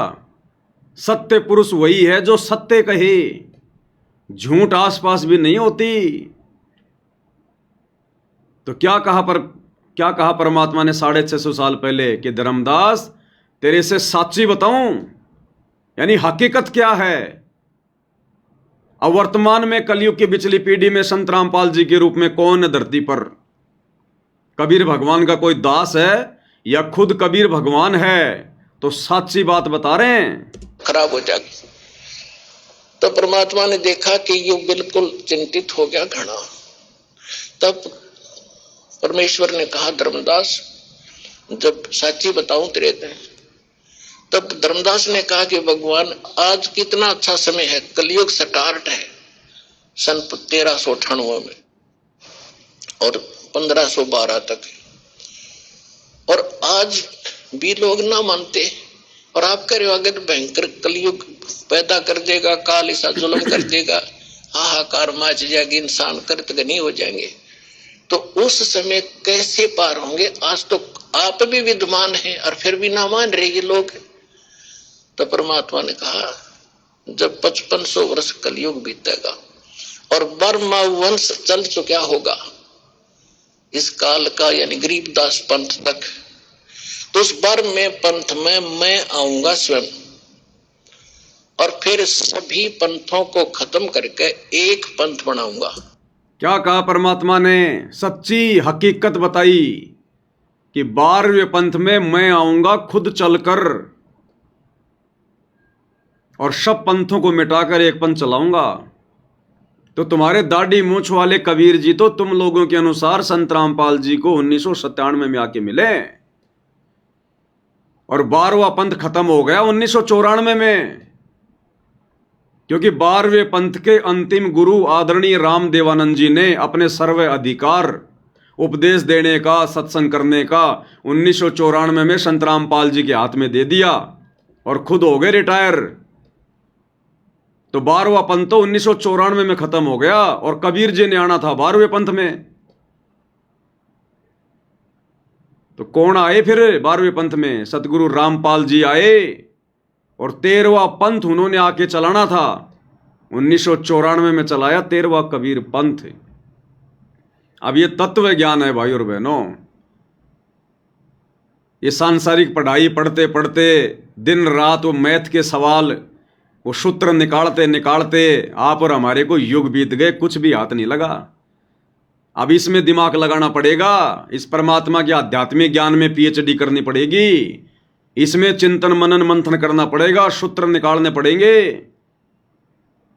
पॉइंट टू पॉइंट ये कनेक्शन जोड़ने पड़ेंगे, तब जाकर ये काल हमारी आत्मा में ये बात ढंग से बैठने देगा। नहीं तो हवाई गुरु को परमात्मा कहने से भी बात नहीं बनेगी। दिल में जगह चाहिए, दिल में गुरु को परमात्मा मानने के लिए, और वो इस प्रकार से गुरुदेव के सत्संगों के ऊपर चिंतन मनन करने से, साध संगति के माध्यम से होगा। ऐसे बात नहीं बनेगी। तो गुरुदेव ने हकीकत बताई कि मैं खुद आऊंगा, नहीं हो जाएंगे। तो उस समय कैसे पार होंगे? आज तो आप भी विद्वान हैं और फिर भी ना मान रहे ये लोग। तो परमात्मा ने कहा जब 5500 वर्ष कलयुग बीतेगा और बर्मा वंश चल चुका होगा इस काल का, यानी गरीबदास पंथ तक, तो उस बर्म में पंथ में मैं आऊंगा स्वयं, और फिर सभी पंथों को खत्म करके एक पंथ बनाऊंगा, और सारी सृष्टि मेरा ही नाम लेगी। तेरे 42 वंश क्या सारी सृष्टि न पार करूंगा धर्मदास, इन 42 की चिंता छोड़ तू। तब उसका दिल डटा था, और काल के सामने परमात्मा ने थोड़ा सा भेद रखा कि मैं अपना अंश भेजूंगा। और काल के सामने परमात्मा ने, जब परमात्मा अपने पुत्र जोगजीत के रूप में थे, थोड़ा सा भेद रखा कि जब कलयुग आएगा चौथा युग, तब हम अपना अंश पठाई, क्योंकि काल समझ ही नहीं सकता था। काल तो जोगजीत मान रहा था, परमात्मा को अपना भाई मान रहा था। अब जोगजीत का कौन सा अंश है? अगर उस समय परमात्मा कहते तो वो समझ ही नहीं पाता। इसलिए परमात्मा ने काल के आगे भेद रखा कि मेरा अंश जाएगा। अगर ये कह दें कि मैं खुद आऊंगा तो काल का कलेजा फट जाए। इसका मतलब ये जोगजीत नहीं है, ये तो खुद भगवान है, कबीर परमात्मा है, उसका कलेजा फट जाए। इसलिए परमात्मा ने उसके आगे कहा कि मैं अपना अंश भेजूंगा। और धर्मदास जी के माध्यम से गुरुदेव ने क्लियर कर दिया। और कबीर सागर में मालिक की वाणी, अगर एक वाणी भी परमात्मा की झूठी हो गई तो किसी वाणी के ऊपर विश्वास नहीं किया जा सकता। कि 12वें पंथ हम ही चलावें, सब पंथों को मिटाकर एक पंथ चलावें। तो तुम्हारे दाढ़ी मूछ वाले कबीर जी तो 12वां पंथ खत्म होने के बाद में आए। 12वें पंथ का लास्ट जो गुरु था स्वामी राम देवानंद, वो भी शरीर छोड़ के चले गए थे, उसके बाद आए वो तो। क्योंकि दादा गुरु जी ने शरीर छोड़ा 26 जनवरी 1997 को, और उसके 2-2.5 महीने बाद में गुरु जी ने अपने आप को छुपाते हुए कहा कि मार्च 1997 में दिन के 10 बजे मुझे कबीर जी मिले। तो तुम्हारे दाढ़ी मूछ वाले कबीर जी तो 12वें पंथ के खत्म होने के बाद, 12वें पंथ के अंतिम गुरु के मरने के बाद में आए। तो उससे पहले उनको पता नहीं था क्या कि मैंने वाणी में क्या बोल रखा है, मेरे को 12वें पंथ में जाना है? भूल गए क्या? भगवान को भी भूल लग जाती है क्या? तो भाई ये संकेत ही काफी हैं। ये जानबूझ के परमात्मा ने 1994 में अपना 13वां कबीर पंथ चलाया। अगर चला दे 1998 में तो तुम लोग किसी प्रकार से भी काबू में नहीं आओ, कि नहीं नहीं जी 97 में देखो कबीर जी आए और 98 में फिर उन्होंने अपना पंथ चलाया। तो जानबूझ के परमात्मा ने ये खेल खेले ताकि हम आत्माओं को दृढ़ विश्वास हो जाए कि सतगुरु रामपाल जी के रूप में स्वयं कबीर भगवान धरती पर प्रकट हैं, इनके अलावा और कोई कबीर नहीं है। तो कितना क्लियर किया गुरुदेव भगवान ने इस अनमोल सत्संग के अंदर। और ये छोटे छोटे सत्संग भाई और बहनों, यही हमारे विश्वास को दृढ़ करेंगे। यही और एक छोटा सा सत्संग इसी से संबंधित कि 13वें पंथ को शुरू करने वाला, 13वें पंथ को चलाने वाला वो मार्गदर्शक कौन होगा? वो स्वयं कबीर परमात्मा होगा, स्वयं कबीर परमात्मा। तो 13वां पंथ ये तो क्लियर है ना, 1994 में सतगुरु रामपाल जी ने शुरू किया सत कबीर पंथ, यथार्थ 13वां कबीर पंथ, सत सुकृत पंथ। और उस 13वें पंथ को चलाने वाला कौन होगा? स्वयं कबीर परमात्मा होगा। क्या कह रहे हैं गुरुदेव भगवान अपने मुख कमल से? और वो जो मार्गदर्शक होगा वो समान दृष्टि से, सबको एक दृष्टि से, एक स्वभाव से, वो जो मार्गदर्शक होगा वो सबको समान दृष्टि से, एक दृष्टि से देखेगा। कौन मार्गदर्शक? भाई मार्गदर्शन कौन कर रहे हैं? अरे तुम्हारे दाढ़ी मूंछ वाले कबीर जी तो कहीं दिखाई नहीं दे रहे, वो तो किसी का मार्गदर्शन कर ही नहीं रहे। बताओ सन 1993 से सत्संग करके मार्गदर्शन कौन दे रहे हैं दुनिया को? सन 1994 से नाम उपदेश देकर, सतनाम देकर, सारनाम देकर दुनिया का आत्म कल्याण कौन कर रहे हैं? मार्गदर्शन कौन कर रहे हैं? मार्गदर्शक की भूमिका कौन निभा रहे हैं? सतगुरु रामपाल जी या तुम लोगों के अनुसार वो दाढ़ी मूंछ वाला कबीर? तो यहां उस मार्गदर्शक की बात हो रही है। और मार्गदर्शक वो होता है जो आध्यात्मिक मार्गदर्शन करे। और वो कैसे करेगा? शास्त्रों के आधार से करेगा। 5वें वेद, सूक्ष्म वेद को खोल के बताएगा, सत्संग के माध्यम से करेगा। तो ये काम कौन कर रहा है मार्गदर्शन वाला? सतगुरु रामपाल जी या दाढ़ी मूंछ वाले कबीर जी? तो उसी मार्गदर्शक के बारे में बात हो रही है, यानी सतगुरु रामपाल जी के बारे में। और वो मार्गदर्शक कौन होगा?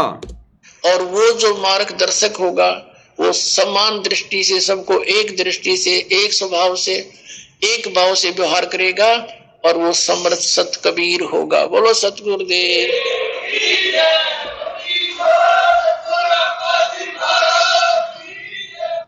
और वो कौन होगा? वो समर्थ सत्य कबीर ही होगा। तो कौन है वर्तमान में कबीर धरती पर? सतगुरु रामपाल जी, स्वयं कबीर परमात्मा।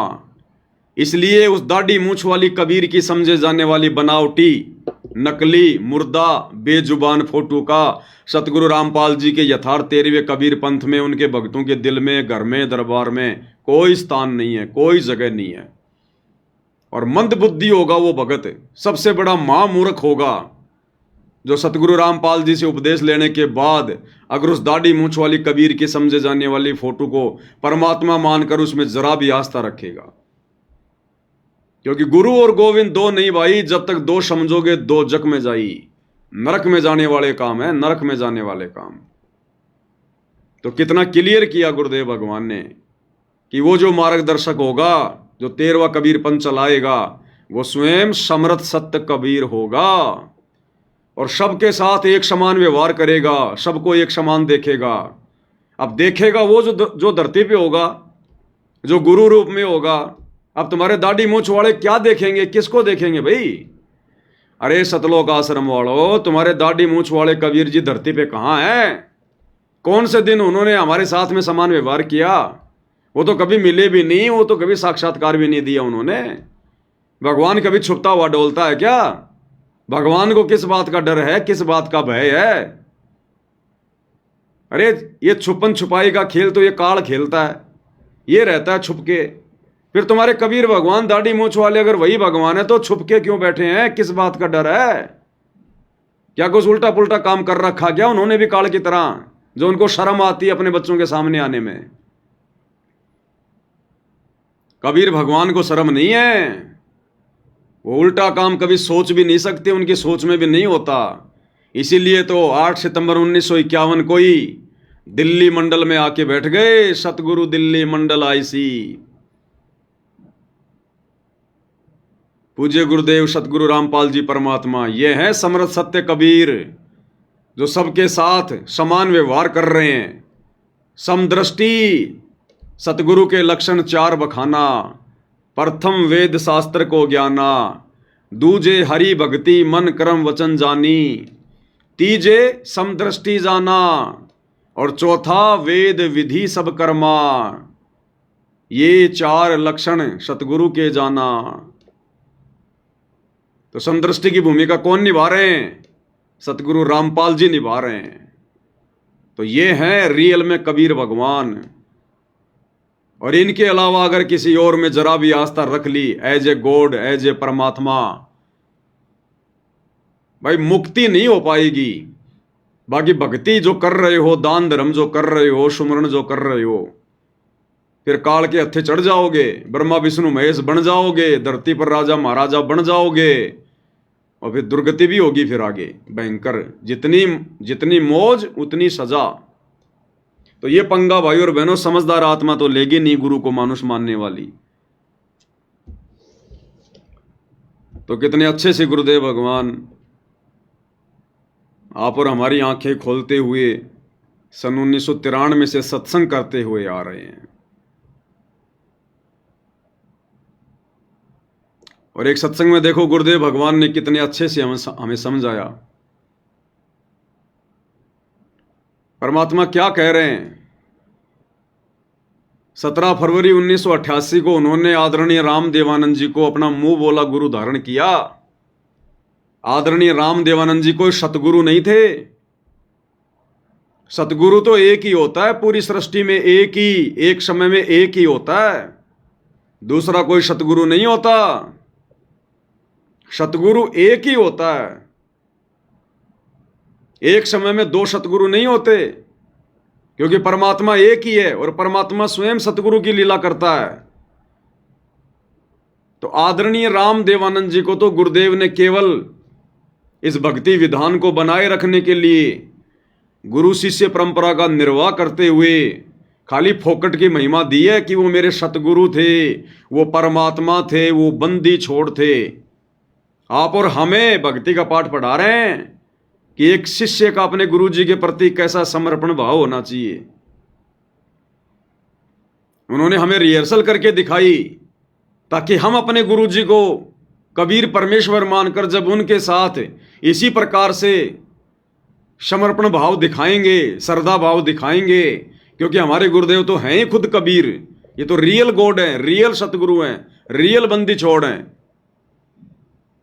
तो जब तक हमारे भाव उस कदर नहीं होंगे तब तक हमारी बात नहीं बनेगी। तो परमेश्वर ने रिहर्सल करके दिखाई, एक मुंह बोले शिष्य की भूमिका निभा के, मुंह बोला गुरु बना के। अन्यथा आदरणीय राम देवानंद जी कोई सतगुरु नहीं थे। अगर वे ही सतगुरु होते तो फिर सतगुरु रूप में संत रामपाल जी को आने की क्या जरूरत थी।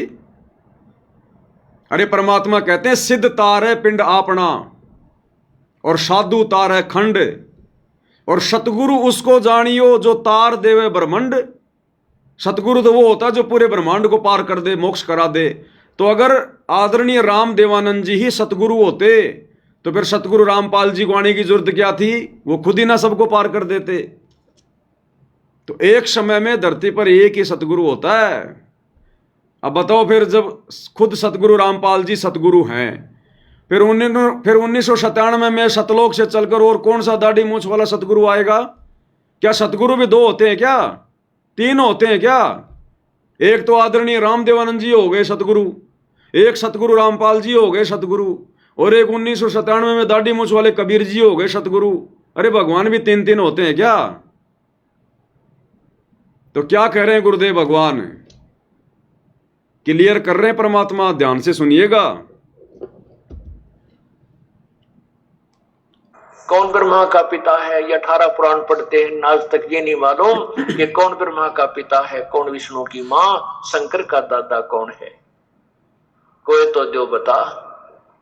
अब तो सभी बता देंगे, क्योंकि ये ज्ञान इस दास के द्वारा परमात्मा ने प्रकट करवा दिया। लेकिन आज से जब से ये दास ये कथा सुनाने लगा है, सत्संग करने लगा, उससे पहले का कोई व्यक्ति बता के दिखा दो, हम मान जाएंगे वो कोई। क्या कह रहे हैं गुरुदेव? कौन ब्रह्मा का पिता है, कौन विष्णु की मां, शंकर का दादा कौन है, हमको दे बता। तो सतगुरु रामपाल जी कह रहे हैं कि अब तो हर कोई बता देगा, क्योंकि दास 1993 से बता रहा है, समझा रहा है, अब तो हर कोई बता देगा। लेकिन गुरुदेव कह रहे हैं इस दास से पहले का कोई व्यक्ति, कोई संत बता के बताओ, एक का भी नाम बताओ जिसको पता हो कि ब्रह्मा का पिता कौन है, विष्णु की माता कौन है, शंकर का दादा कौन है। क्या कह रहे हैं गुरुदेव? शब्दों पे ध्यान देना। इस दास से पहले का कोई संत बताओ। तो सतगुरु रामपाल जी से पहले वाले संत तो भाई उनके गुरुजी थे। अरे सतगुरु रामपाल जी से पहले तो उनके गुरुजी थे ना संत। तो गुरुजी ने तो उनको भी रिजेक्ट कर दिया कि इससे पहले का कोई संत बताओ, तब हम मान जाएंगे। और सतगुरु ने कह दिया तो कह दिया, फिर कोई नहीं हो सकता। तो क्लियर कर दिया गुरुदेव ने कि इस दास से पहले का कोई संत बताओ जो ये बातें जानता हो, जो ये तत्व ज्ञान जानता हो। तो गुरुदेव ने खुद अपने गुरुजी को भी रिजेक्ट कर दिया, क्योंकि गुरुजी से पहले तो संत उनके गुरुजी थे ना, उनको भी रिजेक्ट कर दिया ये कह के कि इस दास से पहले का कोई संत बताओ, हम मान जाएंगे। अब बताओ भाई और बहनों, फिर दादा गुरुजी के पास में सार नाम कहां से आ गया, सार शब्द कहां से आ गया? भाई जिनको ज्ञान संपूर्ण नहीं, जिनको ज्ञान पूरा नहीं, उनके पास में सार शब्द कहां से आ जाएगा? इसलिए दास बार बार कहता है, हमारे दादा गुरुजी को स्वयं सतगुरु रामपाल जी ने सार नाम दिया, सार शब्द दिया। उनके पास में नहीं था सार नाम, सार शब्द। जो गुरुदेव अपने आप को छुपा के कहते हैं ना कि मेरे पूज्य गुरुदेव जी ने मुझे सार नाम दिया, अरे उनको तो ज्ञान भी पूरा नहीं था, खुद गुरुजी रिजेक्ट कर रहे हैं। और जिसके पास ज्ञान पूरा नहीं हो उसके पास में सार नाम कहां से आ जाएगा? तो ये परमात्मा स्वयं सार शब्द है। इनको किसी से सार शब्द लेने की जरूरत नहीं पड़ती, ये स्वयं जगत गुरु है। अरे हम गुरु जी को जगत गुरु कहते हैं ना, तो जगत गुरु कौन होता है? जगत गुरु वो नहीं होता जो किसी को गुरु बना के पहले ज्ञान ले, फिर आगे ज्ञान समझाए और जगत गुरु की उपाधि प्राप्त करे। फिर वो काहे का जगत गुरु? अरे फिर काहे का जगत गुरु? फिर जगत गुरु तो वो हो गया जिससे सतगुरु रामपाल जी ने ज्ञान लिया, यानी आदरणीय रामदेवानंद जी हो गए जगत गुरु। जगत गुरु परमेश्वर को कहा जाता है। जाति हमारी जगत गुरु, परमेश्वर है पंथ, और गरीब दास लिखित पड़े मेरा नाम निरंजन कंत। तो जगत गुरु वो होता है जो जगत को ज्ञान देता है, ना कि जगत वालों से ज्ञान लेके फिर आगे ज्ञान देता है। तो नादानों, हम जो अपने गुरुदेव को जगत गुरु कह रहे हैं ना, तो जगत गुरु की भी परिभाषा हमें अच्छे से समझ में आनी चाहिए। जगत गुरु कभी किसी को गुरु बना के उससे ज्ञान लेके फिर आगे जगत गुरु नहीं कहलाता। इससे स्पष्ट होता है कि सतगुरु रामपाल जी ने केवल अपना मुंह बोला गुरु बनाया था उनको, आदरणीय रामदेवानंद जी को। उनके पास में कोई सार नाम, कोई सार शब्द नहीं था। उनको तो खुद सार नाम की भूख थी, भूख। सतनाम भी नहीं था उनके पास में, सतनाम भी। उनको सतनाम भी सतगुरु रामपाल जी ने दिया।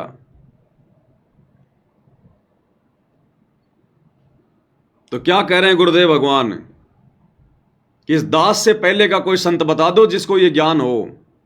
तो गुरुजी से पहले तो उनके गुरुजी संत थे, क्या उनको भी ज्ञान नहीं था? नहीं था। केवल परमात्मा ने उनको निमित्त बना रखा था। आदरणीय गरीबदास जी से लेकर आगे धीरे धीरे धीरे धीरे इस पंथ को यहां तक लेकर आना, ये कड़ी से ये कड़ी जोड़ना, गुरु परंपरा को बनाए रखना। अन्यथा ये दूसरे नकली ये पंथ वाले, ये कबीर पंथी, ये सतगुरु रामपाल जी को बोलने नहीं देते कि कहां है तुम्हारी गुरु परंपरा, कब से चली आ रही है तुम्हारी ये गुरु आई। संत रामपाल जी तो निगुरा है। आप और हमारे मन में सौ शंका पैदा कर देते। इसलिए सतगुरु रामपाल जी ने उस प्यारी आत्मा को, आदरणीय राम देवानंद जी को खाली निमित्त बनाया। 12वें पंथ में गुरु पदवी देकर, संत की पदवी देकर,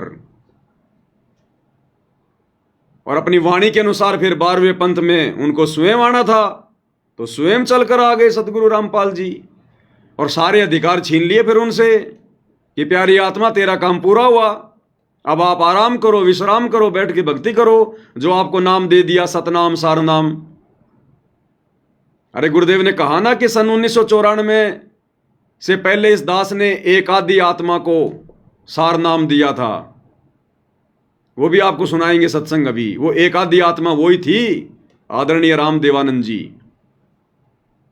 तुम्हारे दाढ़ी मूछ वाले कबीर जी के 1997 में सतगुरु रामपाल जी से मिलने से पहले तो सतगुरु रामपाल जी ने सार नाम भी दे दिया था दादा गुरु जी को। वो आगे दिखाएंगे आपको, पहले ये सुनो जिसमें क्या कह रहे हैं गुरुदेव कि कौन ब्रह्मा का पिता है, कौन विष्णु की मां, शंकर का दादा कौन है, हमको दे बता। अब गुरुदेव कह रहे अब तो हर कोई बता देगा इस दास से सुनकर। इस दास से पहले का कोई संत बताओ तो मान जाएंगे हम। तो दादा गुरुजी भी रिजेक्ट कर दिए गुरुदेव ने, रिजेक्ट, कि उनको भी मूल ज्ञान नहीं था। संत था यहाँ पर। कौन ब्रह्मा का पिता है, ये 18 पुराण पढ़ते हैं, आज तक ये नहीं मालूम कि कौन ब्रह्मा का पिता है, कौन विष्णु की मां, शंकर का दादा कौन है। कोई तो जो बता। अब तो सभी बता देंगे क्योंकि ये ज्ञान इस दास के द्वारा परमात्मा ने प्रकट करवा दिया। लेकिन आज से जब से ये दास ये कथा सुनाने लगा है, सत्संग करने लगा, उससे पहले का कोई व्यक्ति बता के दिखा दो, हम मान जाएंगे वो कोई संत था यहाँ पर।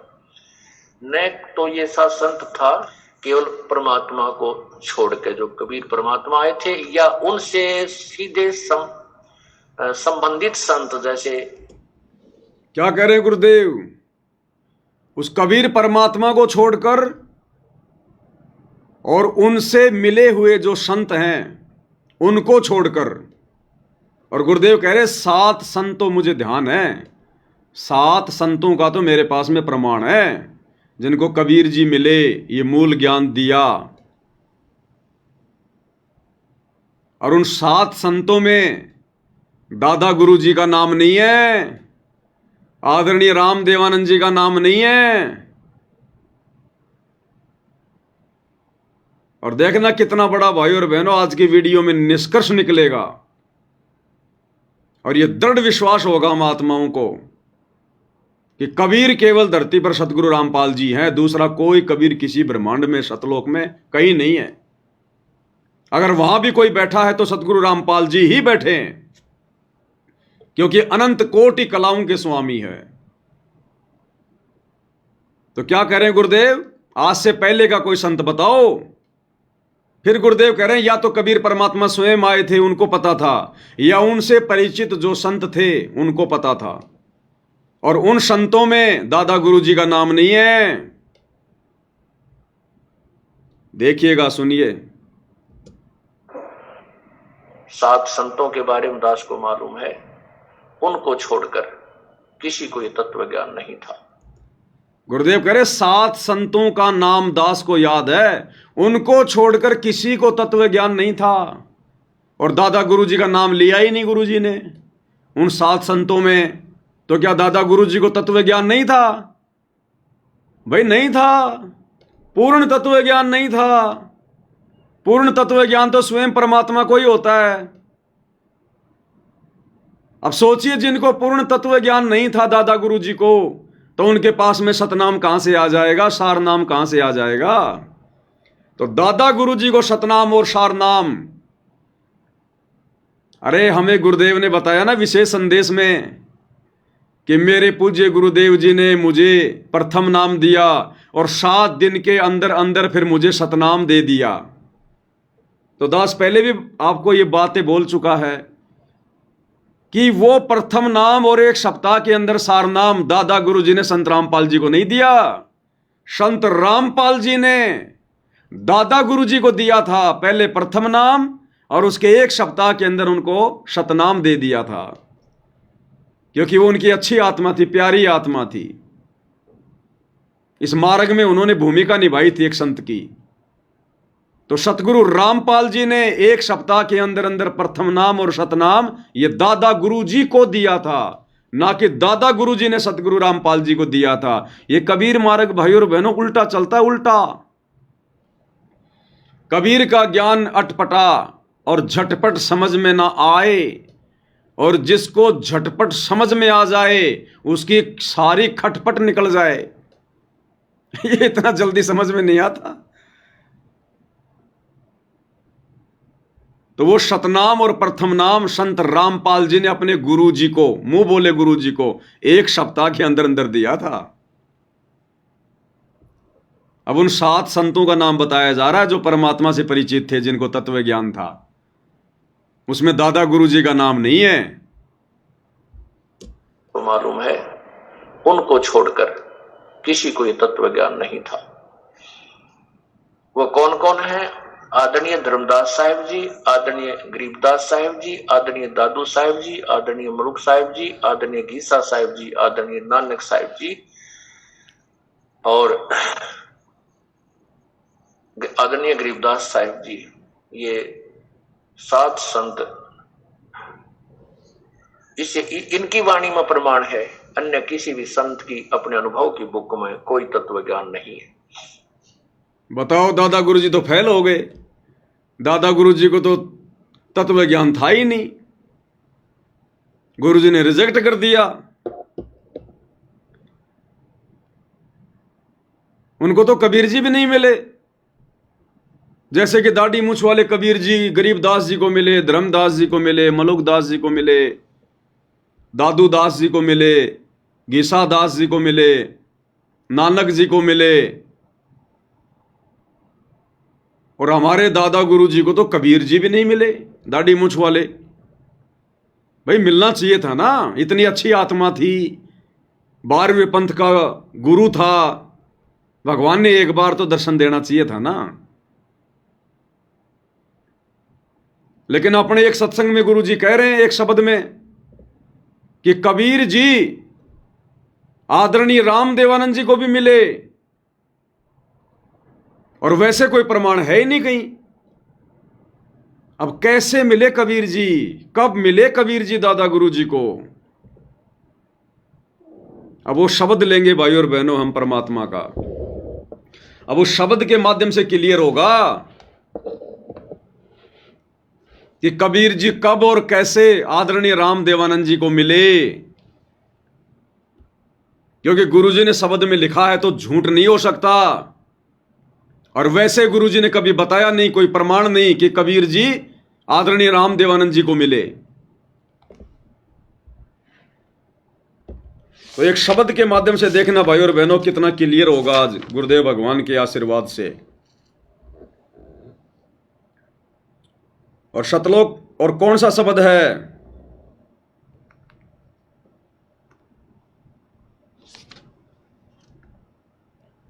शब्द है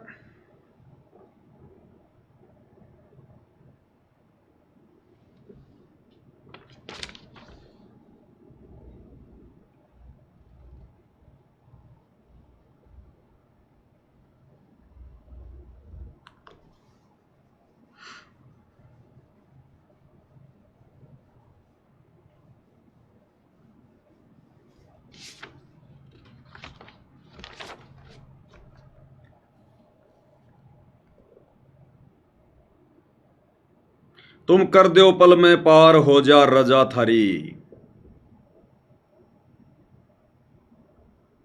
तुम कर दो पल में पार, शब्द नंबर 12 और पेज नंबर 37, सतगुरु महिमा शब्द संग्रह। शब्द नंबर 12, पेज नंबर 37।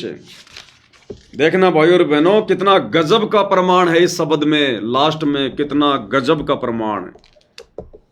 इस शब्द को हमने शुरू से समझना पड़ेगा, एक एक चौपाई को समझना पड़ेगा, फिर देखना कितना जबरदस्त गुरुदेव भगवान के आशीर्वाद से इसका सार निकलेगा। और हमें दृढ़ विश्वास होगा कि सतगुरु रामपाल जी कौन हैं, गुरुदेव भगवान कौन हैं। दृढ़ विश्वास होगा, दृढ़ विश्वास। बंदी छोड़ सतगुरु रामपाल जी परमेश्वर जी की जय हो। तुम कर दो पल में पार, हो जा रजा थारी। तुम कर दो पल में पार, हो जा रजा थारी। हो रजा थारी महाराज, हो जा मेरे थारी महाराज। हो जा रजा थारी। तुम कर दो पल में पार, हो जा रजा थारी। तुम कर दो पल में पार, हो जा रजा थारी। किसकी रजा? कबीर परमेश्वर की रजा। कौन पार कर दे एक पल में? कबीर परमात्मा। अब कैसे रजा हुई परमात्मा की? अब प्रत्येक चौपाई में भाई और बहनों किसने वो कार्य किया, किसने वो रजा करी? कबीर भगवान ने। भले आप दाढ़ी मूछ वाले को ही कबीर जी मान के चलो, प्रत्येक चौपाई में जो गुरुदेव भगवान ने लिखी है, बोला है, ये सतगुरु रामपाल जी का बनाया गया शब्द है। ये गरीबदास जी का नहीं है, ये कबीर जी का नहीं है। और इसके लास्ट वाली चौपाई में निर्णय होगा कि सतगुरु रामपाल जी कौन है। काल कष्ट से जीव दुखी, सुन मन तुमरे तृष आया के नाम। सत्य लोक को छोड़ के सतगुरु काल लोक में आया के ना। भाई काल कष्ट से जीव दुखी, सुन मन तुमरे तृष आया के ना। सत्य लोक को छोड़ के सतगुरु काल लोक में आया के ना।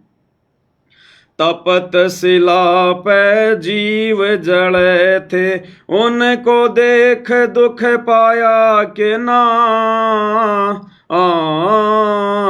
वहाँ खूब हुई तकरार, निरंजन गैल थारी। वहाँ खूब हुई तकरार, निरंजन गैल थारी। तुम कर दो पल में पार, हो जा रजा थारी। तुम कर दो पल में पार, हो जा रजा थारी।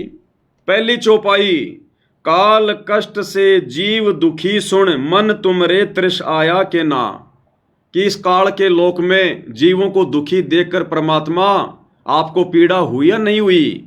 तो काल लोक में हम जीव आत्माओं को दुखी देखकर किसको पीड़ा हुई? कबीर जी को पीड़ा हुई। और सत्य लोक को छोड़ के सतगुरु काल लोक में आया कि ना। फिर सतलोक को छोड़ के काल लोक में कौन आया? कबीर जी। प्रत्येक चौपाई में कबीर की महिमा है, ध्यान रखना भाई और बहनों। तपतशिला पर जीव जड़े थे, उनको देख दुख पाया कि ना। तपतशिला पर अपनी आत्माओं को काल के द्वारा भूनकर खाता हुआ देखकर, और फिर कौन आया, कौन दुखी हुआ? कबीर जी। और वहां खूब हुई तकरार, निरंजन गैल तेरी। और निरंजन यानी काल के साथ में तकरार किसकी हुई? कबीर जी की। दूसरी चौपाई, प्रथम आए बर्मा लोक में, बर्मा जी समझाया के ना। विष्णु जी को शरण में लेके चरणों के मालाया के ना। प्रथम आए ब्रह्मलोक में ब्रह्मा जी समझाए के ना, विष्णु जी को शरण में लेकर चरणों के मालाए के नाम, शिव शंकर को शिष्य बना के सोहम नाम सुनाया के ना, थारी खूब हुई तकरा जयकार पहुँचे शिवपुरी, थारी खूब हुई जयकार पहुँचे शिवपुरी, तुम कर दो पल में पार हो जा रजा थारी, तुम कर दो पल में पार हो जा रजा थारी। प्रथम आए ब्रह्मालोक में ब्रह्मा जी को समझाया के ना, तो ब्रह्मा जी के लोक में ज्ञानी ऋषि का रूप बनाकर ब्रह्मा जी को समझाने के लिए कौन आए थे? कबीर जी। विष्णु जी को शरण में लेके चरणों के मां लाया के ना, फिर विष्णु जी को हरियम नाम दे के अपना शिष्य किसने बनाया? कबीर जी ने। ये सारी महिमा कबीर जी के ध्यान रखना भाई और बहनों। यानी जो जो घटनाएं घटी वो कबीर जी ने आके वो घटनाएं घटित किया नहीं की शिव शंकर को शिष्य बना के सोहम नाम सुनाया के ना, फिर शंकर जी के लोक में गए कौन? कबीर जी। शंकर जी को सोहम नाम देकर अपना शिष्य किसने बनाया? कबीर जी ने। थारी खूब हुई जयकार पहुंचे शिवपुरी, फिर शंकर भगवान ने शिवपुरी में कबीर परमेश्वर जी के पहुंचने के बाद में उनके जय जयकार किया नहीं की किसकी? कबीर जी की। अगली चौपाई, लहर तारा में कमल के फूल पे बालक बन दिखलाया के नाम, नीरो नीमा गए नहान को वहां जुलाह को पाया के ना, लहर तारा में कमल के फूल पे बालक बन दिखलाए के ना, नीरो नीमा गए नहान को वहां जुलाह को पाए के नाम, काजी आए नाम धरण ने नाम कबीर धरवाया के ना, तुम पूर्ण ब्रह्म करतार बन गे कबीर हरि, तुम पूर्ण ब्रह्म करतार बन गे कबीर हरि, तुम कर दो पल में पार हो जा रजा थारी, तुम कर दो पल में पार हो जा रजा थारी। लहर तारा में कमल के फूल पे बालक बन दिखलाया के ना, तो लहर तारा तालाब में 650 साल पहले कमल के फूल पर शिशु रूप में बालक बनकर किसने दिखाया? कबीर जी ने। और नीरू नीमा गए नहान को वहां जुलाए को पाया के ना, और नीरू नीमा को शिशु रूप में कौन प्राप्त हुए? कबीर जी। काजी आए नाम धरण ने नाम कबीर धरवाया के ना, काजी किसका नाम रखने आए थे? किसका नामकरण करने आए थे? कबीर जी का। तुम पूर्ण ब्रह्म करतार बन गए कबीर हरि। कौन? स्वयं कबीर जी। अगली चौपाई क्या कहती है? मथुरापुरी में धर्मदास को आके आप चिताए के नाम, कर्म कांड में उलझा प्राणी सतमार्ग दिखलाए के ना, भाई मथुरापुरी में धर्मदास को आके आप चिताए के ना, कर्म कांड में उलझा प्राणी सतमार्ग दिखलाए के नाम, ब्रह्मांड 21 ये काल राज, ये राज काल का न्यो सुन के धड़का खाए के ना, तुमने दे दिया शब्द सार गीता दूर दरी, तुमने दे दिया शब्द सार गीता दूर दरी तुम कर दो पल में पार हो जा रजा थारी तुम कर दो पल में पार हो जा रजा थारी। मथुरापुरी में धर्मदास को आके आप चिताए कि ना, तो मथुरापुरी में जिंदा बाबा का रूप बनाकर धर्मदास जी को किसने चेताया? कबीर जी ने। कर्म कांड में उलझा प्राणी सतमार्ग दिखलाए कि ना, उस कर्म कांड में उलझे हुए धर्मदास जी को सतमार्ग सत ज्ञान देकर किसने बताया, किसने सुलझाया? कबीर जी ने। ध्यान रखना, सारी महिमा कबीर जी की है। और ब्रह्मांड 21 ये काल राज का न्यू सुनकर धड़का खाया कि ना, जब धर्मदास को इस बात का पता चला कि ये तो 21 ब्रह्मांड काल का राज है, तो ये बात सुनकर धर्मदास का दिल धक से हुआ कि नहीं हुआ? किसकी बातें सुनकर? कबीर जी की। और तुमने दे दिया शब्द सार गीता दूर धरी, और बिना गीता को हाथ लगाए धर्मदास जी को गीता जी का सार किसने बताया? कबीर जी ने। अगली वाणी, रामानंद योग में उलझे शिष होकर सुलझाया क्यों ना, सुपच सुदर्शन को शरण में लेकर अपने वचन निभाए के ना। रामानंद योग में उलझे शिष होकर सुलझाया के ना, सुपच सुदर्शन को शरण में लेकर अपने वचन निभाए के ना। सुपच के मात पिता नीरू नीमा वो बेटा बन मुक्ताया के ना।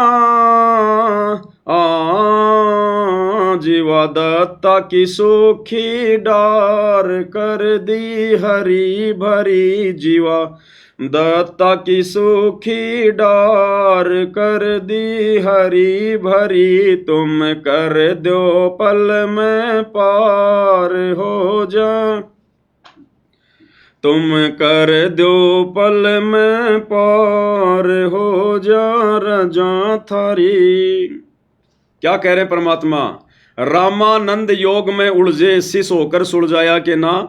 मात्र 5 वर्ष की लीला में आयु में पंडित रामानंद जी को और उनका शिष्य बनकर, मुंह बोला शिष्य बनकर, और पंडित रामानंद जी को किसने समझाया? कबीर जी ने। सुपच सुदर्शन को शरण में लेकर अपने वचन निभाए के ना। सुपच सुदर्शन को शरण में लेकर अपने वचन निभाए के ना। किसने? कबीर जी ने।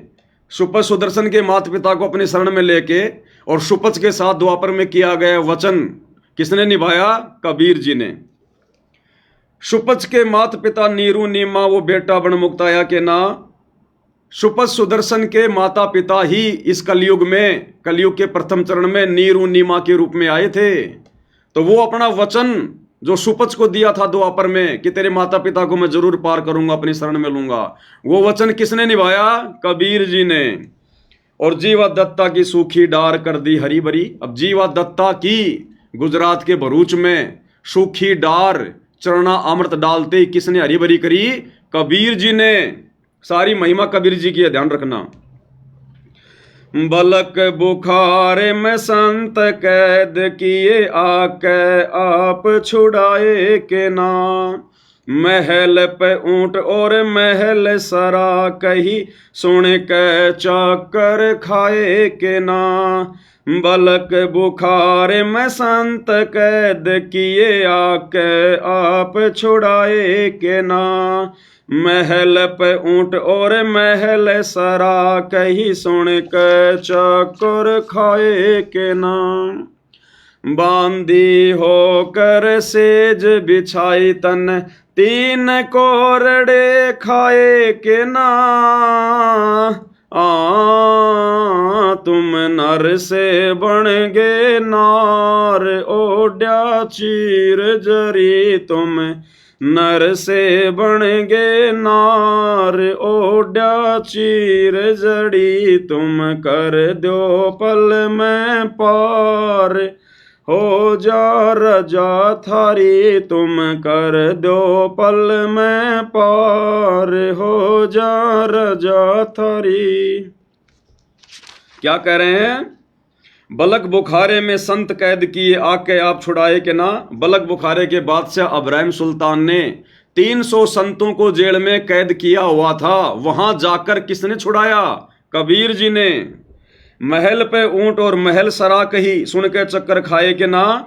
जब कबीर परमात्मा एक ऊंटवान बनकर, रबारी बनकर बलक बुखारे बादशाह के महल की छत पर जाकर लठ बजाने लगे, संतरी उसे पकड़कर नीचे लेकर आए और पूछा, भाई तू कौन है? बोला, महाराज मैं रबारी हूं, ऊंट वाला हूं, मेरा ऊंट खो गया, मैंने सोचा कहीं आपकी छत पे ना गया हो। उसके बाद परमात्मा वहां से अंतर्ध्यान हो गए, बलक बुखारे को चक्कर आ गए, बेहोश हो गया। ये लीला किसने की? कबीर जी ने। बांदी होकर सेज बिछाई, तन 3 कोरड़े खाए के ना। अपनी प्यारी आत्मा इब्राहिम सुल्तान के लिए उस 9 लखे बाग में बांदी का रूप बनाकर उसकी सेज किसने बिछाई? कबीर जी ने। फिर उस सेज पर कौन लौटे? कबीर जी। 3 कोरड़े इब्राहिम सुल्तान ने बांदी रूप में किसको मारे? कबीर जी को। तुम नर से बन गए नार, ओड्या चीर जड़ी। तुम नर से बन गए नार। नर यानी इंसान से, और नार यानी औरत, यानी परमात्मा ने बांदी का रूप बनाया था। ओड्या चीर जड़ी यानी औरतों वाले वो कपड़े पहने, और इब्राहिम सुल्तान की सेज पर लेट गए बांदी बनकर, नार बनकर, औरत बनकर। कौन? कबीर जी। अगली वाणी। गरीब दास गए गऊ चरावण, वहां दूध के प्याले पिए के ना। छोड़ाणी मैं ग्रंथ की रचना, करवा के न्यारे भेद दिए के ना।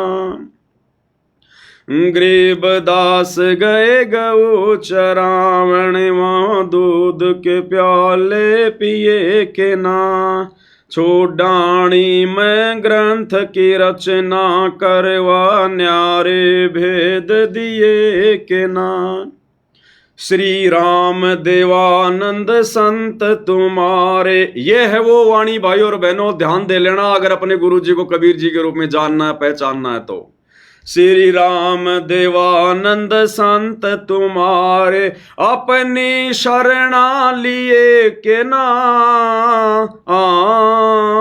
दिया राम पाल उद्धार, दे के शब्द जड़ी दिया। राम पाल उद्धार, दे के शब्द जड़ी। तुम कर दो पल में पार, हो जा रजा तेरी। तुम कर दो पल में पार, हो जा रजा थारी। गरीबदास जी गए गऊ चरावण, वहां दूध के प्याले पिए के ना। गरीबदास जी 10 साल की उम्र में छुडानी के खेतों में, उस नड़ा नाम के खेत में अपनी गाय चराने गए थे। वहां पर दूध के प्याले किसने पिए? कवारी गाय से निकलवा कर कबीर जी ने। ध्यान रखना, सारी महिमा कबीर जी की हो रही है। छोड़ानी में ग्रंथ की रचना, करवा के न्यारे भेद दिए के ना। छोड़ानी में गरीबदास जी के रूप में कौन आए थे जिन्होंने ग्रंथ की रचना करवाई, न्यारे न्यारे भेद दे दिए, 5वां सूक्ष्म वेद लिखवा दिया? कबीर जी ने। और लास्ट में क्या कह रहे हैं परमात्मा? क्योंकि हर वाणी में कबीर जी ने सारी भूमिका निभाई। अब लास्ट की वाणी क्या कह रही है? श्री राम देवानंद संत तुम्हारे, अपनी शरणा लिए के ना। कि हे कबीर भगवान, हे दाढ़ी मूछ वाले कबीर भगवान, श्री राम देवानंद संत तुम्हारे, यानी 12वें पंथ के गुरु राम देवानंद जी तुम्हारे संत थे, तुम्हारे द्वारा भेजे गए, तुम्हारे द्वारा 12वें पंथ का गुरु बनाया गया। और अपनी शरणा लिए के ना। आपने उनको अपनी शरण में लिया कि नहीं लिया? तो श्री राम देवानंद जी संत तुम्हारे, अपनी शरणा लिए के ना। तो बताओ भाई, कबीर जी ने संत राम देवानंद जी को कब अपनी शरण में लिया? जबकि वाणी कह रही है कि अपनी शरणा लिए के ना, संत राम देवानंद जी संत तुम्हारे। तो आदरणीय राम देवानंद जी को तो दाढ़ी मूछ वाले कबीर जी या जिंदा महात्मा रूप वाले कबीर जी कभी मिले ही नहीं जिंदगी में, ना कभी गुरु जी ने जिक्र किया। और वाणी कह रही है, गुरुजी अपने हाथों से लिख रहे हैं कि श्री राम देवानंद संत तुम्हारे अपनी शरणा लिए के ना, कि भगवान आपने भी तो उनको अपनी शरण में लिया था। आदरणीय राम देवानंद जी को कब लिया भाई, कब मिले कबीर जी? वो दाढ़ी मूछ वाले तो कभी मिले ही नहीं उनको कबीर जी आकर। तो 17 फरवरी 1988 को रियल कबीर सतगुरु रामपाल जी ने अपनी वाणी के अनुसार कि 12वें पंथ में हम ही चलावें, सम पंथों को मिलाकर एक पंथ चलावें, 12वें पंथ में प्रवेश किया और 12वें पंथ के अंतिम गुरु श्री राम देवानंद जी को अपना मुंह बोला गुरु बनाकर अपनी शरण में लिया, जैसे 650 साल पहले पंडित रामानंद जी को अपनी शरण में लिया। और प्रथम नाम और शतनाम एक सप्ताह के अंदर अंदर दिया, अन्यथा ये तो शब्द फेल हो जाएगा, ये तो वाणी फेल हो जाएगी।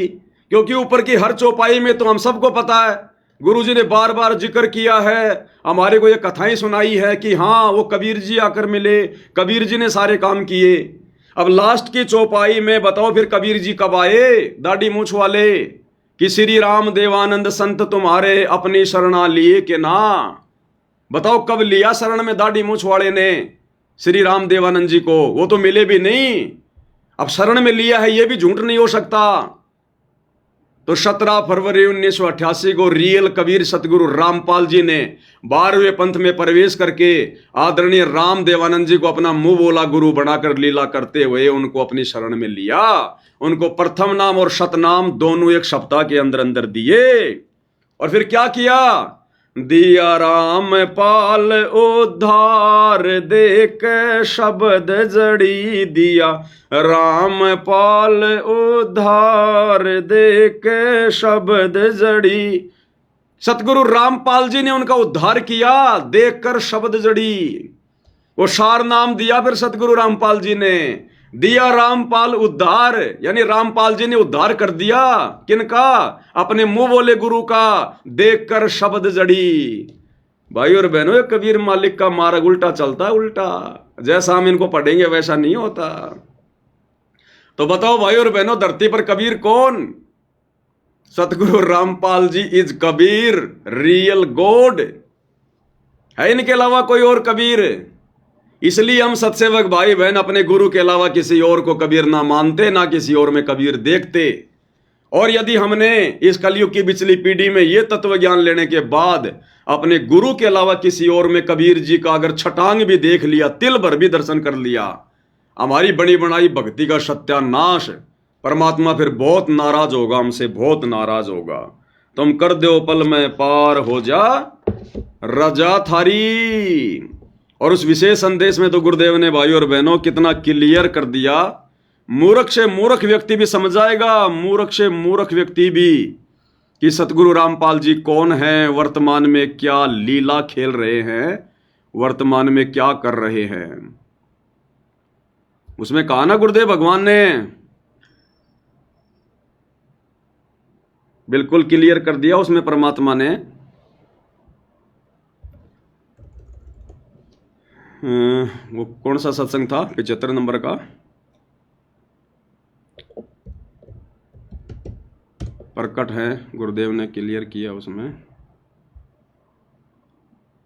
विशेष संदेश में।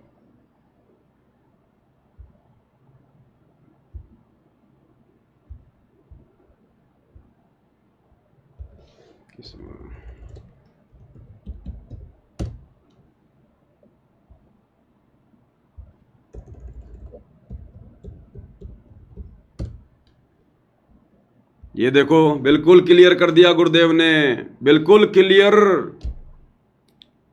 कह रहे वो परमात्मा गरीबदास जी के समय आए थे और भाई अब तुम्हारे सामने प्रत्यक्ष प्रकट है, पहचान सको तो पहचान लेना। तो क्या बताते हैं? उत्तर दक्षिण पूर्व पश्चिम फिरता दाने दाने लो, और सर्व कला सतगुरु साहिब की। हरि आए हरियाणे। गरीबदास जी के समय आए थे, बारे भाई प्रगट सामने था रे, पहचाने जात पहचान लियो। गरीबदास जी के समय आए थे, बारे भाई प्रगट सामने था रे, पहचाने जात पहचान लियो। गरीबदास जी के समय आए तेरी बारे भाई प्रगट सामने था रे, पहचाने जात पहचान लियो। गरीबदास जी के समय आए थे। कौन आए थे गरीबदास जी के समय? जिंदा बाबा। कौन जिंदा बाबा? कबीर जी। तो क्या कह रहे हैं गुरुदेव कि गरीबदास जी के समय आए थे भाई, और ये बारे थारे सामने प्रत्यक्ष प्रकट। अब कहां है वो जिंदा बाबा प्रत्यक्ष प्रकट? कहां है वो दाढ़ी मूंछ वाला कबीर जो गरीबदास जी का गुरु था? तो क्या गुरु जी झूठ बोल रहे हैं क्या? नहीं, अपने लिए संकेत कर रहे हैं कि गरीबदास जी के समय आए थे और ये बारे भाई थारे सामने प्रत्यक्ष प्रकट। तो वर्तमान में प्रत्यक्ष प्रकट कौन है धरती पर? दाढ़ी मूंछ वाला नहीं है, सतगुरु रामपाल जी हैं। तो कौन हुए सतगुरु रामपाल जी? गरीबदास जी के गुरु। गरीबदास जी के गुरु कौन थे? जिंदा महात्मा। जिंदा महात्मा की भूमिका कौन करता है? कबीर जी। तो कौन हुए वर्तमान में प्रत्यक्ष प्रकट? सतगुरु रामपाल जी, स्वयं कबीर परमात्मा। अब भाई और बहनों, हम गधे नहीं है जो परमात्मा बिल्कुल खुल के कह देगा कि मैं ही कबीर हूं। ये कबीर पंथी कोई 50 मुकदमे लगा देंगे, 50 मुकदमे, कि अपने आप को कबीर कह रहा है। इसलिए परमात्मा ने बहुत सोच समझ के आप और हम तक ये ज्ञान आगे ये पहुंचाना होता है। और ये फिर अनमोल तत्व ज्ञान क्यों दिया गुरुदेव ने? ये सृष्टि का सर्वश्रेष्ठ ज्ञान, मक्खन ज्ञान। ये मक्खन ज्ञान क्यों दिया गुरुदेव ने? अपनी पहचान करवाने के लिए। हम जानवर नहीं हैं, इंसान हैं, और इंसानों में भी सर्वश्रेष्ठ इंसान, सर्वबुद्धिमान इंसान, ये वैज्ञानिक, राष्ट्रपति, प्रधानमंत्री, ये साइंटिस्ट वगैरह, मंगल ग्रह पे जाने वाले, ये विद्वान नहीं है। विद्वान वो है जो आध्यात्मिक ज्ञान में, जिसकी बुद्धि आध्यात्मिक ज्ञान में काम कर रही है, जिसने भगवान को पहचान लिया, भक्ति को पहचान लिया, जो अपनी आत्मा का कल्याण करवाने के लिए आगे बढ़ रहा है, वो है बुद्धिमान। अरे साइंटिस्ट बनकर भी जो गधा बनने के लिए काल की भक्ति करके आगे बढ़ रहा है, वो काहे का विद्वान है? उसके बाद भी नहीं पहचानेंगे क्या हम? तो इस कलयुग की पिछली पीढ़ी में अगर किसी ने अपने गुरु को मानुष माना, और मानुष मानने की सबसे बड़ी पहचान है गुरु के रहते सहते वर्तमान में उस दाढ़ी मूंछ वाली कबीर की मुर्दा फोटो को परमात्मा मान के पूजना, अपने घर पर दरबार में रखना, उसके आगे दंडोत करना, जोत जलाना, या घर की दीवारों पे टांग कर रखना, अपने गाड़ी घोड़ों में लगा के रखना, अपने लॉकेट में डाल के रखना, या जून में उसका कबीर प्रगट दिवस मनाना, या जरा भी उसमें आस्था रखना, जरा भी तिल भर भी अगर आस्था रही, तो वो व्यक्ति सतगुरु रामपाल जी से उपदेश लेने के बाद भी, सार नाम सार शब्द लेने के बाद भी, वो है बिल्कुल मंद बुद्धि आदमी, मूर्ख आदमी। फिर उसको 2 कौड़ी का ज्ञान नहीं है। उसको बिल्कुल क्लियर कर दिया गुरुदेव ने, स्पष्ट कह रहे हैं, और फिर भी समझ में नहीं आ रही। इसका मतलब बुद्धि पे काल बैठा, काल। इसको कहते हैं काल प्रेरणा। काल ने कहा था ना, जाओ जोग जीत संसारा, जीव न माने कहा तुम्हारा, कि आप कितनी कोशिश कर लेना, मैं उनकी बुद्धि पे बैठा रहूंगा जो आपको परमात्मा मान के नहीं पूजेगा, जो गुरु को भगवान मान के नहीं पूजेगा, मैं उसकी बुद्धि पे बैठा रहूंगा, उसके घट में समाया रहूंगा, सद्बुद्धि आने नहीं दूंगा। और वही हो रहा है भाई और बहनों, देख लो, काल ने पूरी तरह से जकड़ रखा है इन सतलोक आश्रमों से जुड़ी हुई संगत को, पूरी तरह से।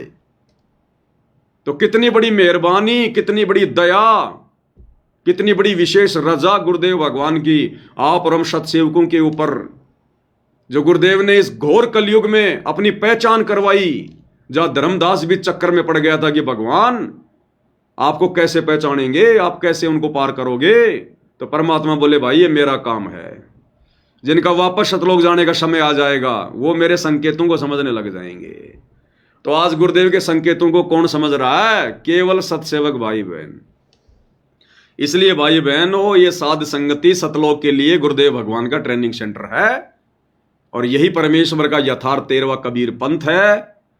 यानी जो भक्ति विधि परमात्मा आप और हम सभी 2 कोटि के जीवों से करवा रहे हैं, स्वयं को परमेश्वर मनवा कर, आने वाले समय में पूरा विश्व यदि इसी प्रकार से करेगा तो मुक्ति प्राप्त करेगा, और कोई जरिया नहीं है दूसरा।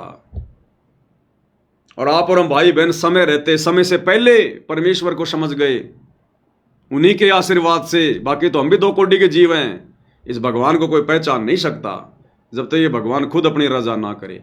और रजा उन्हीं पे करेगा जिनका भाई धर्मराज के कागजों में अब की बार लास्ट जन्म होगा, अंतिम जन्म होगा, उन्हीं पे रजा होगी। ये दिमाग इतना उन्हीं का खुलेगा, नहीं तो काल ने बिल्कुल पता नहीं हजारों ताले लगा रखे बुद्धि के, हजारों ताले, 1 खोल लोगे, 2 खोल लोगे, 10 खोल लोगे, हजारों कैसे खुलेंगे। तो भाइयों और बहनों, बहुत बड़ी रजा, बहुत बड़ी मेहर है, और ये मेहर इसी प्रकार से हम बना के रखें गुरुदेव भगवान की अपने शीश पर, तब बात बनेगी। तो भाइयों और बहनों, आज की सतगुरु महिमा में केवल इतना ही। धीरे धीरे आगे बढ़ेंगे हम। तो गुरुदेव भगवान हम सबके ऊपर दया बना के रखें, मेहर बना के रखें, अपना आशीर्वाद बना के रखें। आज के वीडियो में केवल इतना ही।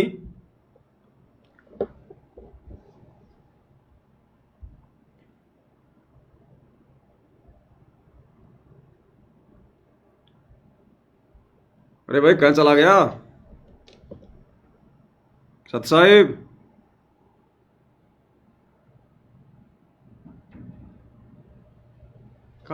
कहाँ रहते हो? इसमें पीछे चलता है शाह महाराज। ठीक है भाई और बहनों, बंदी छोड़। सतगुरु रामपाल जी परमेश्वर जी की जय हो।